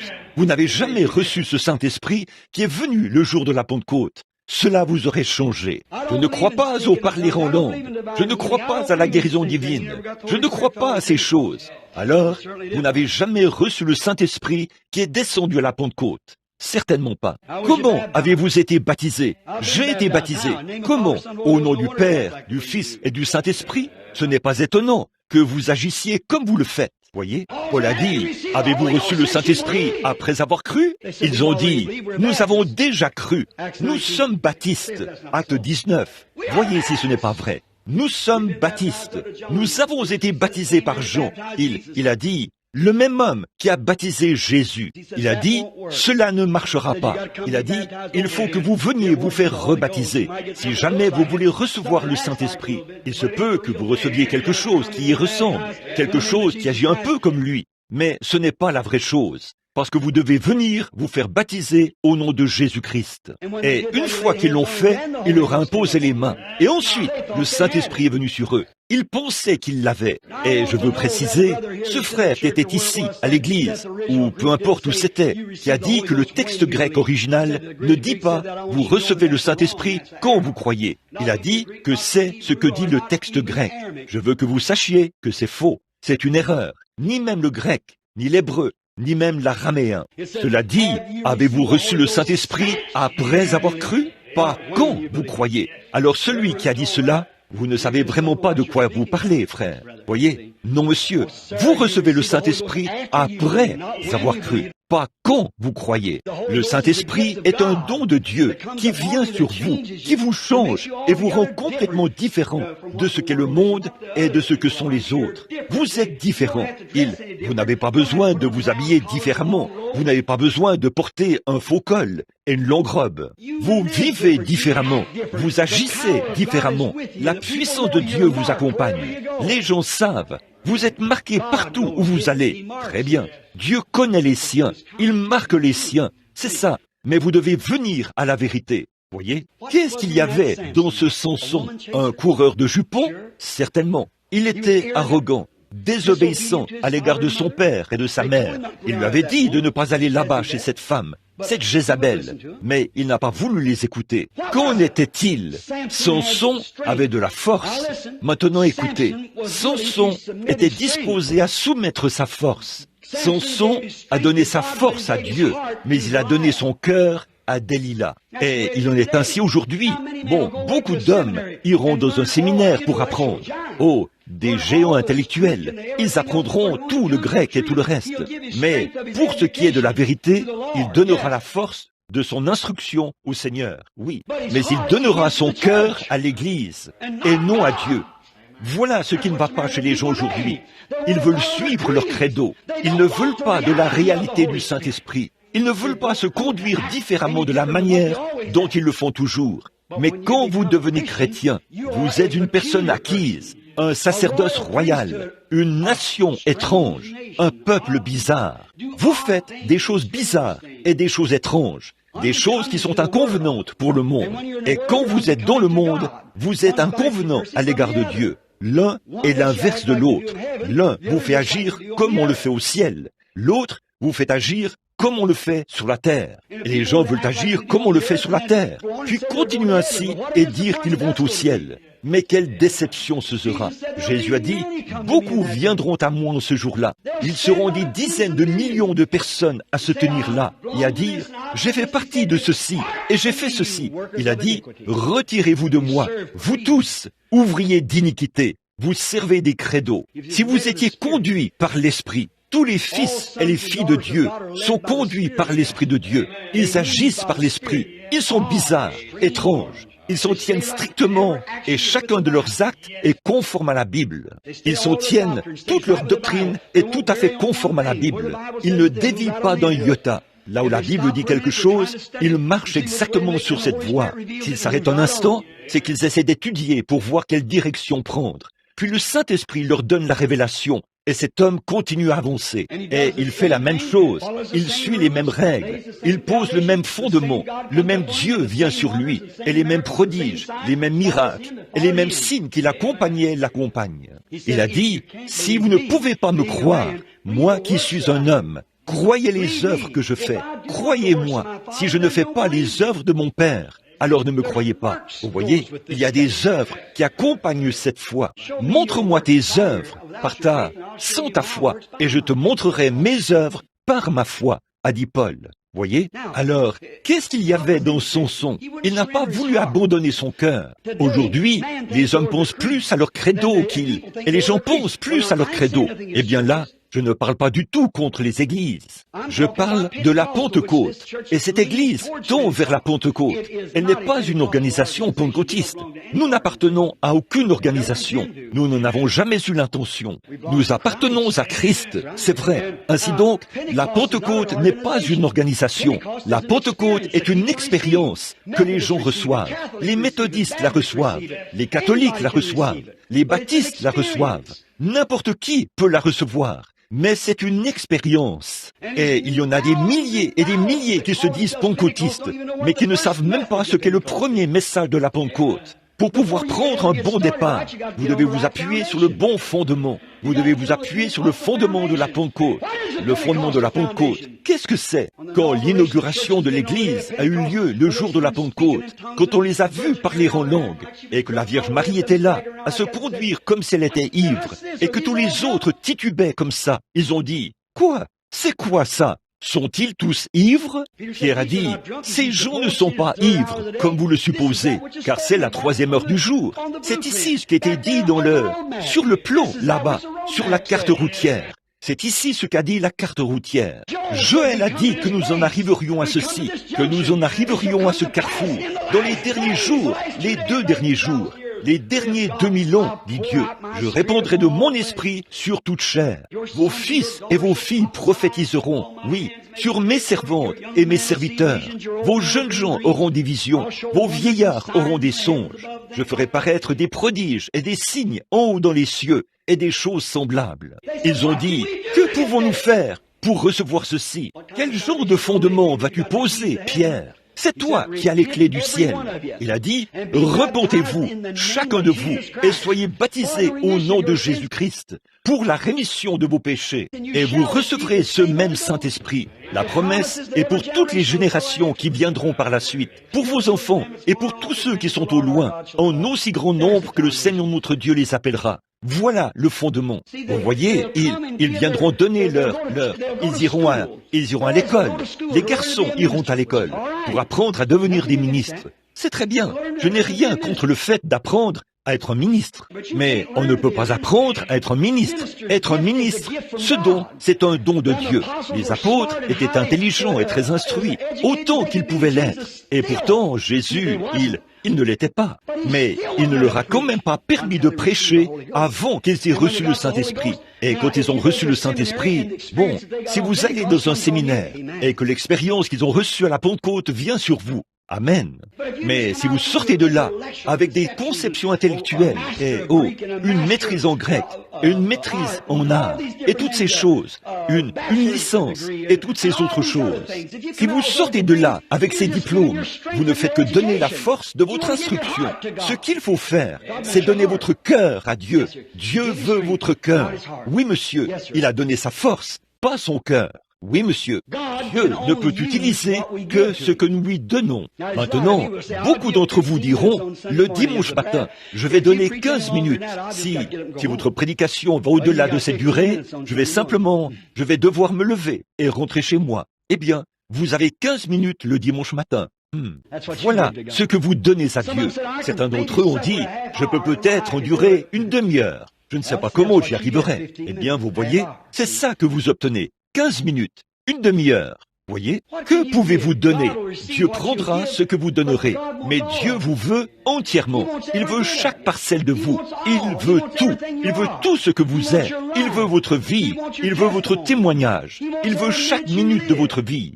Il veut que vous viviez correctement, que vous vous conduisiez correctement, que vous parliez correctement, que vous agissiez correctement. Il veut que tout lui soit parfaitement abandonné, afin qu'il puisse vous conduire et vous guider et vous placer là où il veut que vous alliez, conduit par l'Esprit. Mais aujourd'hui, les gens disent, un instant là, c'est mon pasteur prêche plus de 20 minutes. J'ai entendu ça très souvent. J'ai vu de bons pasteurs être chassés des églises, parce que le conseil des diacres a dit, bon, écoutez, révérend, nous vous avons engagé pour que vous veniez ici. Nous ne vous avons jamais engagé pour que vous veniez crier après nous toute la matinée. Nous voulons que nous avons fixé le temps à 20 minutes. Lorsque la cloche sonne, vous feriez mieux de terminer. Vous savez, j'aimerais avoir affaire à une église comme celle-là, à un moment donné. J'aimerais avoir le privilège de leur dire ce que je pense d'eux et ce que la parole dit à leur sujet. Oui, voyons, si ça prend toute la journée, continuez simplement à prêcher. Oui, Dieu veut un abandon complet. Croyez-vous cela? Dieu veut un abandon. Comment Dieu peut-il vous montrer des réalités avant que vous vous abandonniez à lui? Vous devez vous abandonner. Écoutez, quand vous abandonnez tout, vous chantez ce cantique. J'abandonne tout. Qu'en est-il des cigarettes? Qu'en est-il de ces tenues vestimentaires? Qu'en est-il de ce tempérament colérique? Qu'en est-il des autres choses qui vont de pair avec ça? Qu'en est-il de ce petit caractère que vous avez? Qu'en est-il de cette petite idée indiscrète? Qu'en est-il de ces réprimandes à l'égard de quiconque baptise au nom de Jésus, alors qu'il n'y a aucun endroit dans la Bible où qui que ce soit ait été baptisé autrement? Je défie n'importe qui de me montrer où qui que ce soit, à quelque moment que ce soit, en dehors de l'Église catholique, qui a commencé cela 300 ans après la mort du dernier apôtre, de montrer où qui que ce soit ait jamais utilisé le nom Père, Fils et Saint-Esprit pour baptiser. Venez me montrer cela dans l'Écriture ou dans l'Histoire. C'est un credo catholique. Ça ne vient pas des protestants. Or, je peux vous montrer dans la Bible où la Bible prédit qu'ils utiliseraient son nom jusqu'à ce moment-là et qu'ils se donneraient un faux nom disant qu'ils sont vivants alors qu'ils sont morts. Je peux vous le montrer par l'Écriture. La Bible a dit qu'il le ferait. Voici que cela leur est présenté en face. Pourquoi les gens refusent-ils d'accepter cela? C'est exactement comme il en a été du temps de Jésus. Ils ne veulent pas de réalité. Ils veulent un credo. Ils veulent quelque chose pour aller dire « Je fais partie de cet endroit-ci. Je fais partie de cette assemblée-ci. Je fais partie. » Quoi? Ce qu'il faut, c'est de faire partie du ciel. C'est à cela que vous devriez vous affectionner, aux choses d'en haut. Jésus a dit, affectionnez-vous aux choses d'en haut, et non aux choses de la terre. Elles failliront. Restez avec Dieu. Tenez-vous-en aux réalités. Dieu est un Dieu de réalité. Il l'a toujours été, dans tous les âges. Chaque fois que l'homme a marché avec Dieu, Dieu est devenu une réalité qui accomplit des signes, des prodiges et des miracles avec son peuple. C'est dans le dessein de Dieu d'agir ainsi. Abandonner tout. Il n'y a pas longtemps, ici même à Louisville, dans le Kentucky, il y avait des gens d'une très gentille famille. Ils avaient un bébé malade. Ils avaient appelé pour demander qu'on prie pour le bébé. Le médecin est sorti de l'hôpital. Qu'en est-il du bébé? Il a dit, ce bébé se meurt. On ne peut rien faire d'autre pour lui. Il a dit, il a la leucémie. Il a dit, le bébé va forcément mourir. Je me suis dit, oh Dieu, ça, tu ne l'as pas encore dit. Tu n'as jamais attesté cela. Je suis allé parler aux parents. Et les parents étaient là, à pleurer et à sangloter. Leur bébé était parti, pour autant qu'ils le sachent. Mais qu'est-ce qu'ils ont fait? Le médecin avait raison. Tout ce qui pouvait se faire à sa connaissance, il l'avait fait. La leucémie tue, et rien ne peut l'arrêter. Il a dit, le bébé va mourir. Le vieux grand-père de ce bébé, vous connaissez tous ce cas, et le vieux grand-père de ce bébé est venu. Lorsqu'il m'avait entendu parler du baptême du Saint-Esprit, il avait dit, « Je me souviens qu'autrefois, il y a bien des années, un vieux prédicateur a dit qu'il viendrait un temps où les gens recevraient de nouveau le Saint-Esprit et que des miracles et des prodiges s'accompliraient. » Il s'est retiré dans une petite pièce tout seul. Il ne voulait plus rester près de son fils ou de sa belle-fille. Il est resté là, à pleurer et à prier. Quand le vieil homme est sorti de là, la sueur coulait sur son front chauve.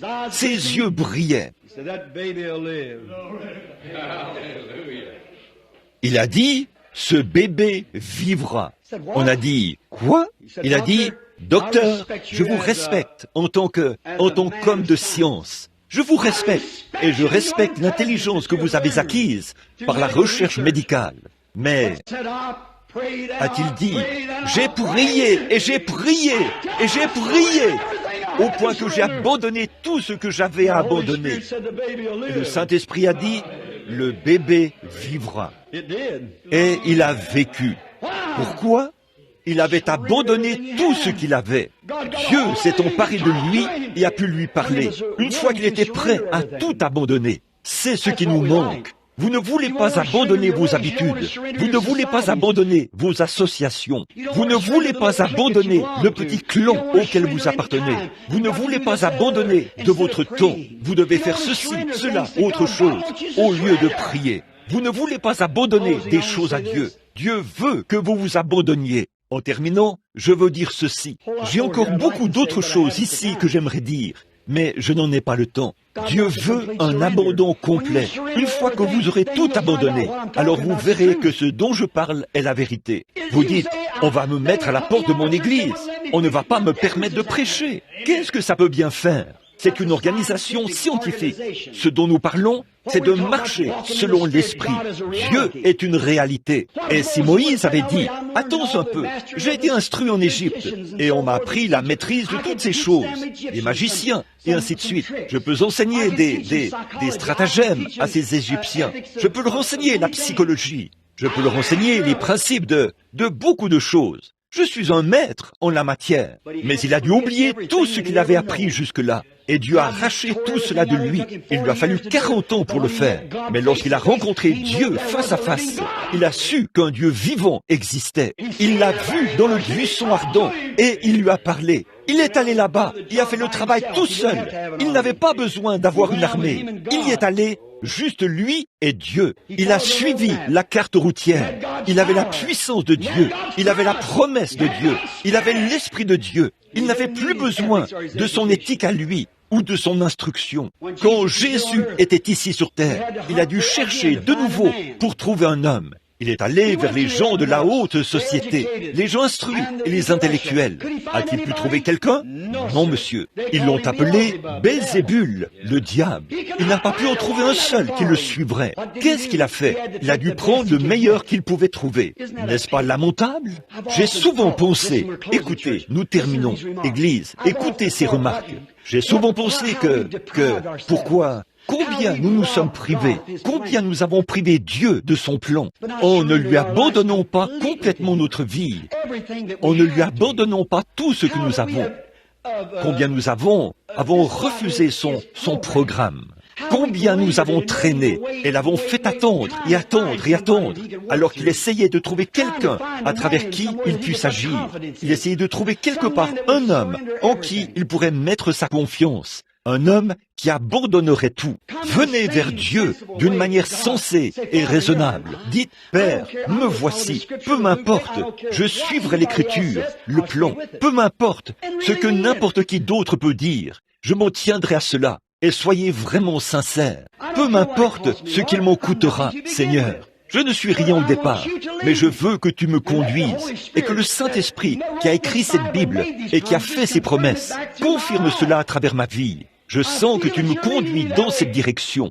Me voici, envoie-moi, a dit Ésaïe dans le temple, quand il avait vu ces chérubins qui avaient des ailes dont ils se couvraient la face, des ailes dont ils se couvraient les pieds et des ailes dont ils se servaient pour voler. Et il a pris une pierre ardente et a purifié sa bouche. Et là, l'Esprit de Dieu est venu sur lui. pourquoi pas nous? Dieu n'arrive pas à trouver un homme comme ça. Quand il a cherché ses disciples, il est venu chez les siens ne l'ont point reçu. Il n'a pu trouver personne. Ils attendaient cela. Aujourd'hui, le monde attend la guérison divine. Mais peu m'importe combien de guérisons divines vous ferez, ils ne vous croiront toujours pas. Eh bien, juste après qu'ils ont rejeté Jésus, quand les 70 sont partis, il s'est même tourné vers ses disciples. Il a dit: voulez-vous aussi vous en aller? Ils ont dit: où irions-nous? Pierre, il a dit: tu as les paroles de la vie éternelle. Voyez? Puis il est parti, et il y avait un homme qui n'avait même pas de globe oculaire dans ses orbites. Il a fait de l'argile, et il en a couvert ses yeux. Il lui a dit: va te laver dans le réservoir de Siloé. Et quand il l'a fait, il est revenu en voyant. Est-ce que cela les a changés? Sa popularité a-t-elle augmenté? Non, elle a diminué. Pourquoi? Il est resté sur le chemin. Il s'en est tenu à la carte routière. C'est pareil aujourd'hui. Ils voient des signes, des prodiges, des miracles, et tout s'accomplir. Et ils disent: ah, ça, il n'y a rien de vrai là-dedans. Ce serait arrivé de toute façon. Voyez, ils ont ressuscité Lazare de la tombe. On pourrait penser que cela aurait secoué toute la nation. La Bible a dit qu'il ferait cela. C'étaient là les signes qui devaient l'accompagner. Quand il s'est tenu là, devant la Samaritaine, il a dit: tu as 5 maris. Cela aurait dû secouer le monde entier. Et il se tient aujourd'hui dans son peuple. Et vous le voyez, fois après fois, accomplir la même chose. Et ils disent: ah, oui, eh bien, je suppose que c'était très bien. Vous voyez, simplement indifférent, aucun abandon. Oh, ils vont donner un peu de temps, ils vont à l'église de temps en temps, et quelque chose comme ça. Mais quand il s'agit de s'abandonner, non, ils ne le feront pas. Ils ne s'abandonneront pas. Ils n'en veulent pas. Quand Jésus a appelé ses disciples, qu'a-t-il dû faire? Prendre des gens très illettrés, des hommes, des gens qui ne savaient même pas signer leur nom. Pierre, Jean, dit la Bible, ils étaient des hommes du peuple sans instruction. Ce sont eux qu'il a dû prendre. Mais si les intellectuels ne voulaient pas, ils ne voulaient pas l'écouter à l'époque, ils ne l'écouteront pas maintenant. Ils suivent leur propre voie. Ils sont sur leur propre chemin. Et ils suivent ce chemin parce que c'est ce qui leur a été enseigné. Parce que leurs pasteurs, leurs évêques et leurs cardinaux et les papes et quoi encore les ont dirigés sur ce chemin. Mais le Saint-Esprit vous ramènera à la Pentecôte chaque fois. Ils l'ont fait dans l'Écriture. Pour tout le monde. Et ce sera le cas aujourd'hui, pour tout le monde. Il vous ramènera à cette réalité. Il vous ramènera à un baptême de puissance de l'Esprit qui vous conduira et qui ne retranchera jamais une seule parole de la Bible. Il s'en tiendra strictement à la Bible. Là où elle dit ceci, il s'en tiendra à ça, d'un bout à l'autre. Le Saint-Esprit le fera. Il produit une réalité. Qu'est-ce qu'il a fait? Il a dû aller chercher ces pécheurs ignorants qui n'avaient même pas de vêtements, seulement quelque chose enroulé autour d'eux, des tabliers à poissons et tout, pas de vêtements, tellement ignorants qu'ils ne savaient pas signer leur nom, sans instruction, illettrés. Mais il a trouvé quelqu'un. Il fallait qu'il trouve quelqu'un. Mais il a trouvé des hommes qui étaient dans ce genre de conditions-là, qui étaient prêts à s'abandonner, qui étaient disposés à le faire. Ils n'avaient rien d'autre à quoi rester attachés. Ils n'avaient pas d'église, pas de dénomination, ni rien. Ils étaient simplement des pêcheurs ignorants, des gardiens de moutons. Ils ne savaient pas écrire, ils ne savaient pas lire, ni rien. Mais ils n'avaient rien à perdre. Il est allé vers eux et ils se sont abandonnés. Ils ont dit: ce que tu dis, Seigneur, nous le ferons, nous te suivrons. Mais quand ils se sont complètement abandonnés et qu'ils se sont consacrés à Dieu, Dieu leur a donné une réalité pentecôtiste. Il les a conduits là, à la Pentecôte, et il leur a donné le Saint-Esprit. Là où ils étaient, là, sous l'effet de l'Esprit de Dieu, ils faisaient toutes sortes de signes insensés aux yeux des gens, balbutiant, et se conduisant n'importe comment, et essayant de... La Bible dit, sur quoi se tenaient-ils? Ils étaient sur la grande route. La Bible dit, c'est par des lèvres balbutiantes et par des langues étrangères que je parlerai à ce peuple. Et voici le repos de l'âme. Voici ce qui arrivera. Ésaïe 28, 18. Lisez-le. C'est par des lèvres balbutiantes et par des langues étrangères que je parlerai à ce peuple. Voici le repos, pas le dimanche. Ce n'est pas le jour du repos. C'est le Saint-Esprit qui est le jour du repos. Vous, les frères adventistes, ce n'est pas le sabbat du 7e jour qui est le repos. C'est le Saint-Esprit qui est le repos. C'est par des lèvres balbutiantes et par des langues étrangères que je parlerai à ce peuple. Voici le sabbat. Voici, le sabbat signifie le repos. Voici le repos pour l'âme. Vous avez le repos éternel.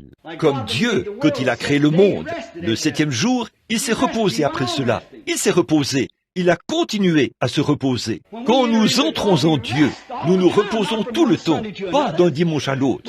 Nous nous reposons éternellement. Nous avons la vie éternelle. Le Saint-Esprit vous donne le repos. Or, ils ont eu une expérience pentecôtiste, une réalité de Dieu. Ils avaient trouvé quelque chose. Permettez-moi de dire encore une chose. Les credos ne rassasieront pas un cœur affamé. Les credos ne rassasieront pas. Si un homme a faim de Dieu, si vous lui dites, prononce le credo des apôtres, adhère à l'Église, inscris ton nom ici, sois aspergé ou immergé, ou ce que vous voudrez. Ça ne rassasiera jamais une âme affamée, car ils avaient été prédestinés par Dieu à rechercher la vie. Autrefois, ils étaient les anges. Il y avait autrefois un ange qui n'était pas tombé. Les 2/3 des anges du ciel sont tombés. Ce sont ces mauvais esprits qui agissent parmi les gens. Ils sont très religieux. Vous savez que la Bible dit, vous n'avez pas toujours été ici même. Autrefois, vous étiez ailleurs. Souvenez-vous, le péché n'a pas commencé sur la terre. Le péché a commencé au ciel. Quand Lucifer a pris et s'est fait, il a dit, je veux une dénomination, faire quelque chose de très important. Il s'est rendu dans le septentrion et a établi quelque chose de plus grand que ce que Michel avait. Et il était chassé du ciel. Et ces anges là-bas, ces esprits, eh bien, c'est pour cette raison que quand cette tente où nous habitons sur la terre sera détruite, nous en avons une autre qui nous attend déjà. Voyez, et c'est pour cette raison que notre nom a été mis dans le livre de vie de l'agneau avant la fondation du monde. Tous ceux que le Père m'a donnés viendront à moi. Comment pouvez-vous? Vous avez des yeux et vous ne voyez pas, des oreilles et vous n'entendez pas. Ce n'est pas étonnant, vous voyez. Là, toutes ces choses, vous voyez, que Dieu a promises à l'époque, c'était toutes. Quand j'ai dit l'autre soir qu'un homme, Jésus a dit, la bête qui vient sur la terre, l'antichrist, qui est très religieuse, tellement proche que ça séduirait même les élus, si c'était possible. Que la grande organisation commencerait, et qu'ils auraient d'autres organisations.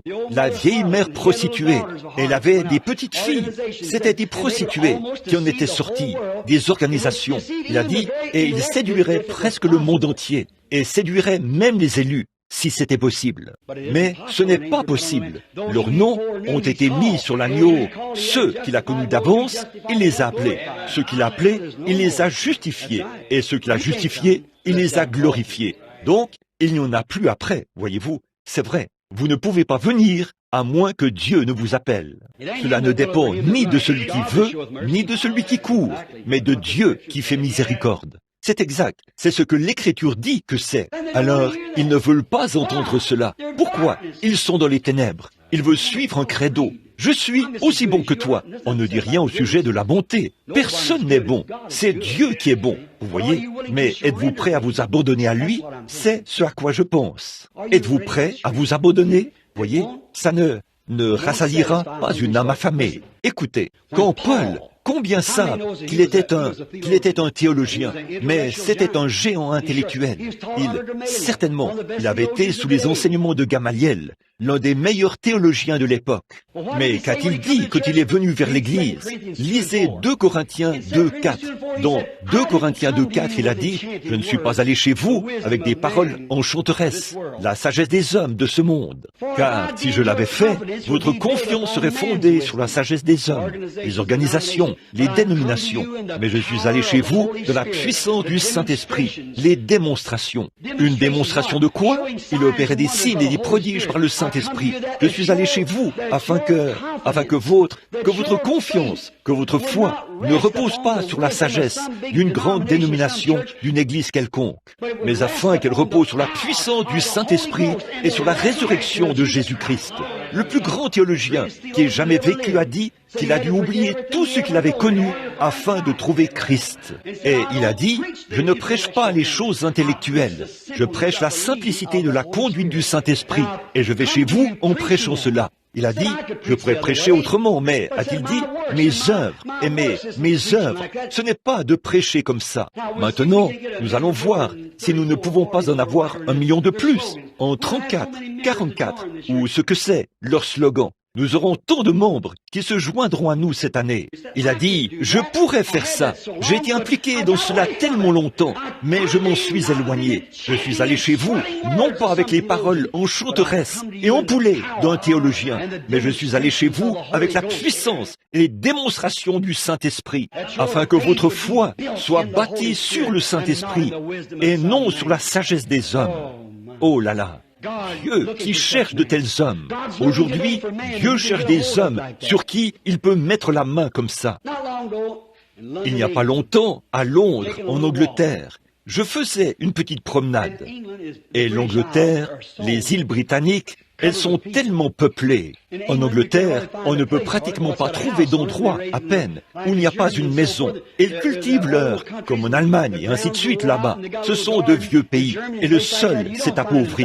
Et ils ont un petit jardin. En Allemagne, et dans des endroits comme ça, on ne trouve pas, dans la cour de derrière, une belle pelouse tondue et beaucoup d'arbres.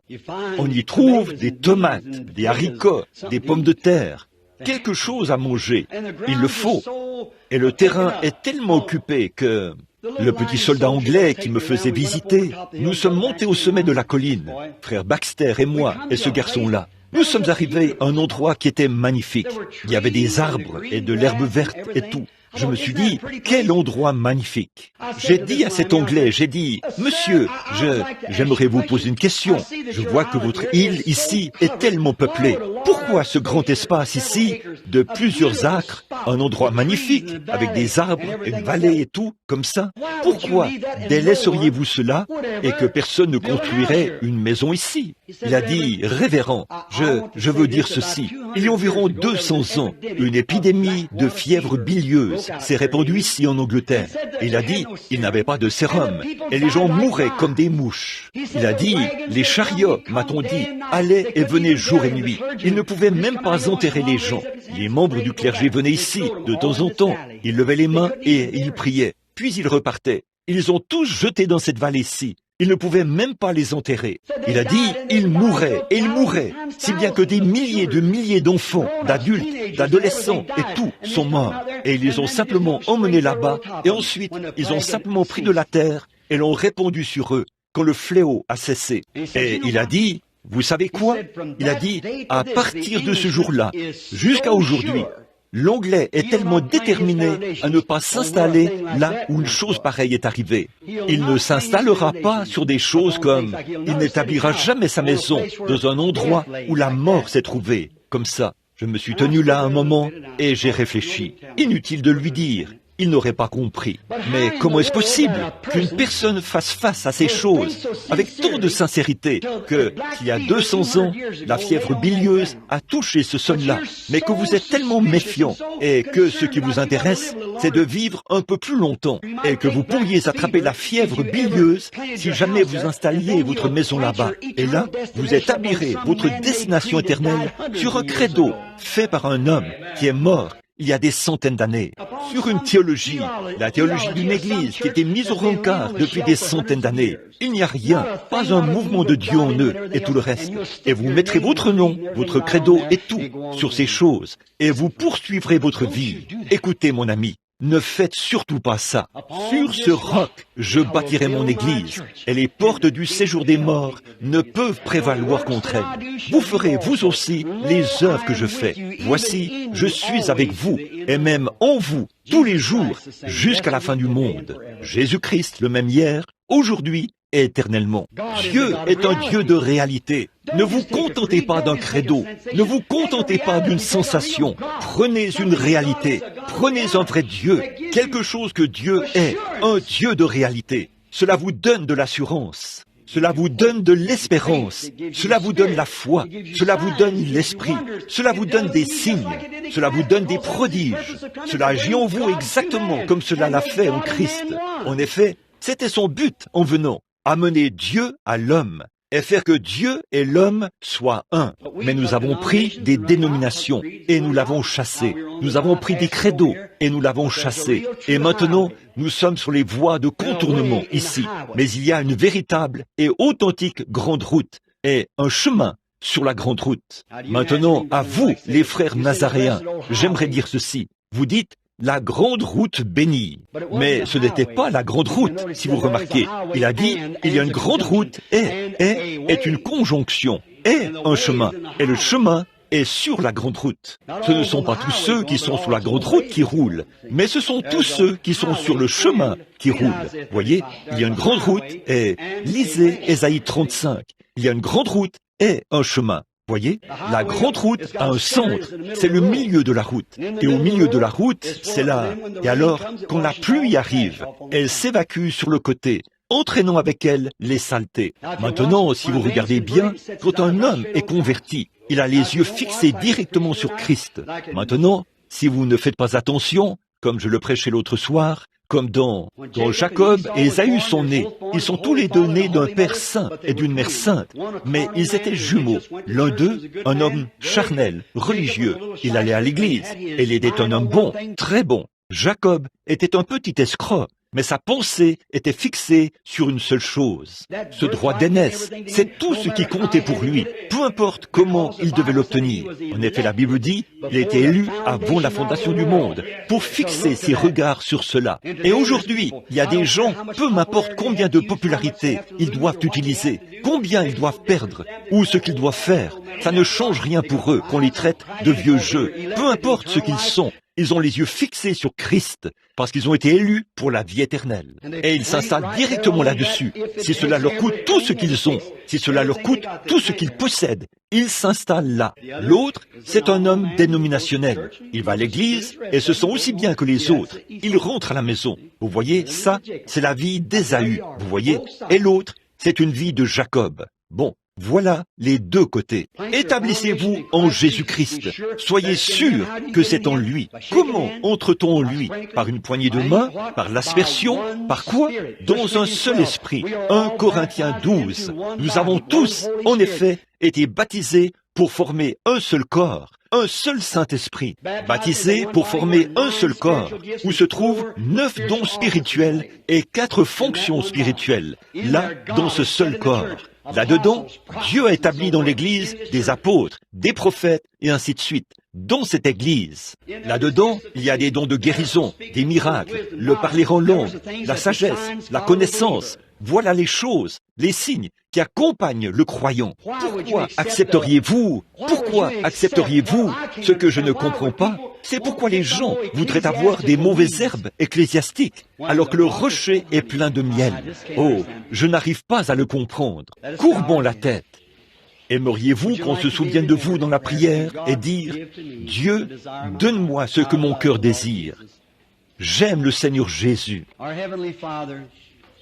Notre Père Céleste, parfois, après le service, je me pose des questions.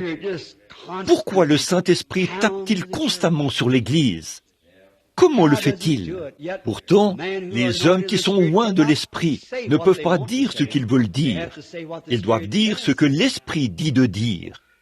Et nous voyons que dans l'Ancienne Bible, les batteurs d'or, le batteur battait l'or, et battait l'or, et le retournait, et le battait, jusqu'à ce que toutes les impuretés en soient sorties, et le battait très longtemps, jusqu'à ce qu'il voie son propre reflet dans l'or. Alors, il savait qu'il était pur. De même, le Saint-Esprit bat l'Église, la retourne, la condamne pour ceci, et la condamne pour cela, jusqu'à ce qu'il fasse sortir toutes les impuretés, jusqu'à ce que le vrai reflet de Jésus-Christ se reflète dans son peuple. Qu'ils ont la même vie, les mêmes signes, qu'ils font les mêmes miracles qu'il a fait. Le reflet du Saint-Esprit dans les gens. Ô Dieu, prends mon pauvre cœur, bats-moi, retourne-moi, comme tu le voudras, Seigneur, mais fais que je reflète Jésus. Que je le reflète, ô Seigneur, que tous ceux qui sont ici aujourd'hui, Seigneur, que nous tous te reflétions, ta vie remplie d'amour, ton obéissance au Père. Nous venons de leur dire que tu as perdu de ta popularité quand tu allais guérir les malades. Bien sûr, tu étais extraordinaire. Les gens venaient te voir. Mais qu'est-ce que c'était? Les pains et les poissons. Et quand tu leur as dit la vérité de la parole, ils n'ont pas voulu marcher selon cela. Alors, ta popularité n'a pas cessé de diminuer. Tu as continué à faire des miracles. mais ta popularité a diminué. Tu es un Dieu de réalité. Tu as toujours été comme ça. Tu ne changes pas. Je prie au Père que l'Église et tous les gens ici qui ont levé la main aient une vision de cela aujourd'hui. Fais-leur voir, Seigneur, que ce n'est pas l'homme. Si nous suivons l'homme, alors nous sommes misérables. Mais si nous suivons simplement le Saint-Esprit, il nous conduira vers chaque promesse de la Bible. Que tout s'accomplisse dans la vie des gens qui sont ici aujourd'hui. Je tiens dans ma main des vêtements de petits bébés, des petites vestes, des mouchoirs, des paquets. On nous enseigne dans la Bible qu'on prenait des mouchoirs et des linges qui avaient touché le corps de Saint Paul. Et les esprits impurs sortaient des gens, et les maladies étaient guéries. Aujourd'hui, les gens voient encore le même Dieu. Or, nous savons que nous ne sommes pas Saint Paul, mais tu es toujours Jésus. Et ce n'était pas Saint Paul, c'était la vie de Saint Paul qui était abandonnée à Jésus-Christ. Le Seigneur faisait des miracles extraordinaires. Pas Paul, le Seigneur. Maintenant, Dieu notre Père, nous croyons que nous ne savons rien du tout. Nous sommes souvent critiqués en lavant les pieds, en baptisant au nom de Jésus-Christ, en interdisant aux femmes de prêcher, en croyant à la sécurité éternelle de l'âme, comme Paul l'a enseigné. Il a dit aux Éphésiens, ils ont été prédestinés avant la fondation du monde, à être des fils et des filles de Dieu. Il a dit aux Corinthiens que Dieu a haï Ésaü et a aimé Jacob, avant même qu'ils naissent, avant qu'ils aient eu l'occasion de reconnaître le bien et le mal, par sa prédestination. Il l'a su par sa prescience. Et Père, pourquoi se fâche-t-il à cause de choses comme ça? Le baptême du Saint-Esprit, accompagné de signes et de prodiges, comme tu l'as promis, la Bible disant, tu es le même hier et éternellement. Père, ce n'est pas notre intention d'être différents, mais nous, afin d'être tes serviteurs, nous devons suivre ta parole. Je te prie, Père, de montrer aux gens que ce n'est pas pour être différent, ou pour être égoïste, ou pour essayer d'être quelqu'un que nous ne sommes pas. Nous essayons seulement de nous en tenir à ta parole. Que chacun voie cela, Père. Et alors que j'envoie ces tissus aux malades, puisse chacun d'eux être guéri, Seigneur. Que ton Saint-Esprit voie cette démonstration de foi, et puisse-t-il être guéri. Accorde-le, Seigneur. Bénis Frère Neville, bénis l'Église, nous tous, bénis l'école du dimanche, les professeurs, bénis tous les pasteurs ici, bénis les visiteurs parmi nous. Seigneur, aide-moi. Je dois vite rouler maintenant pour être là-bas, pour essayer de consoler une famille au cœur brisé, à 240 kilomètres ou plus, là-bas dans la campagne. Je n'ai qu'un peu de temps pour y arriver. Sois avec moi, Seigneur, aide-moi, et que dans ce jamais je n'aime parler lors du service d'une personne qui est décédée, à moins de donner à ceux qui se tiennent là une occasion de te recevoir. Oh Dieu, fais que beaucoup de ces pauvres gens du Kentucky s'avancent humblement vers cet autel cet après-midi, dans cette église méthodiste, et qu'ils te donnent leur cœur. Accorde-le, Seigneur. Sois miséricordieux maintenant.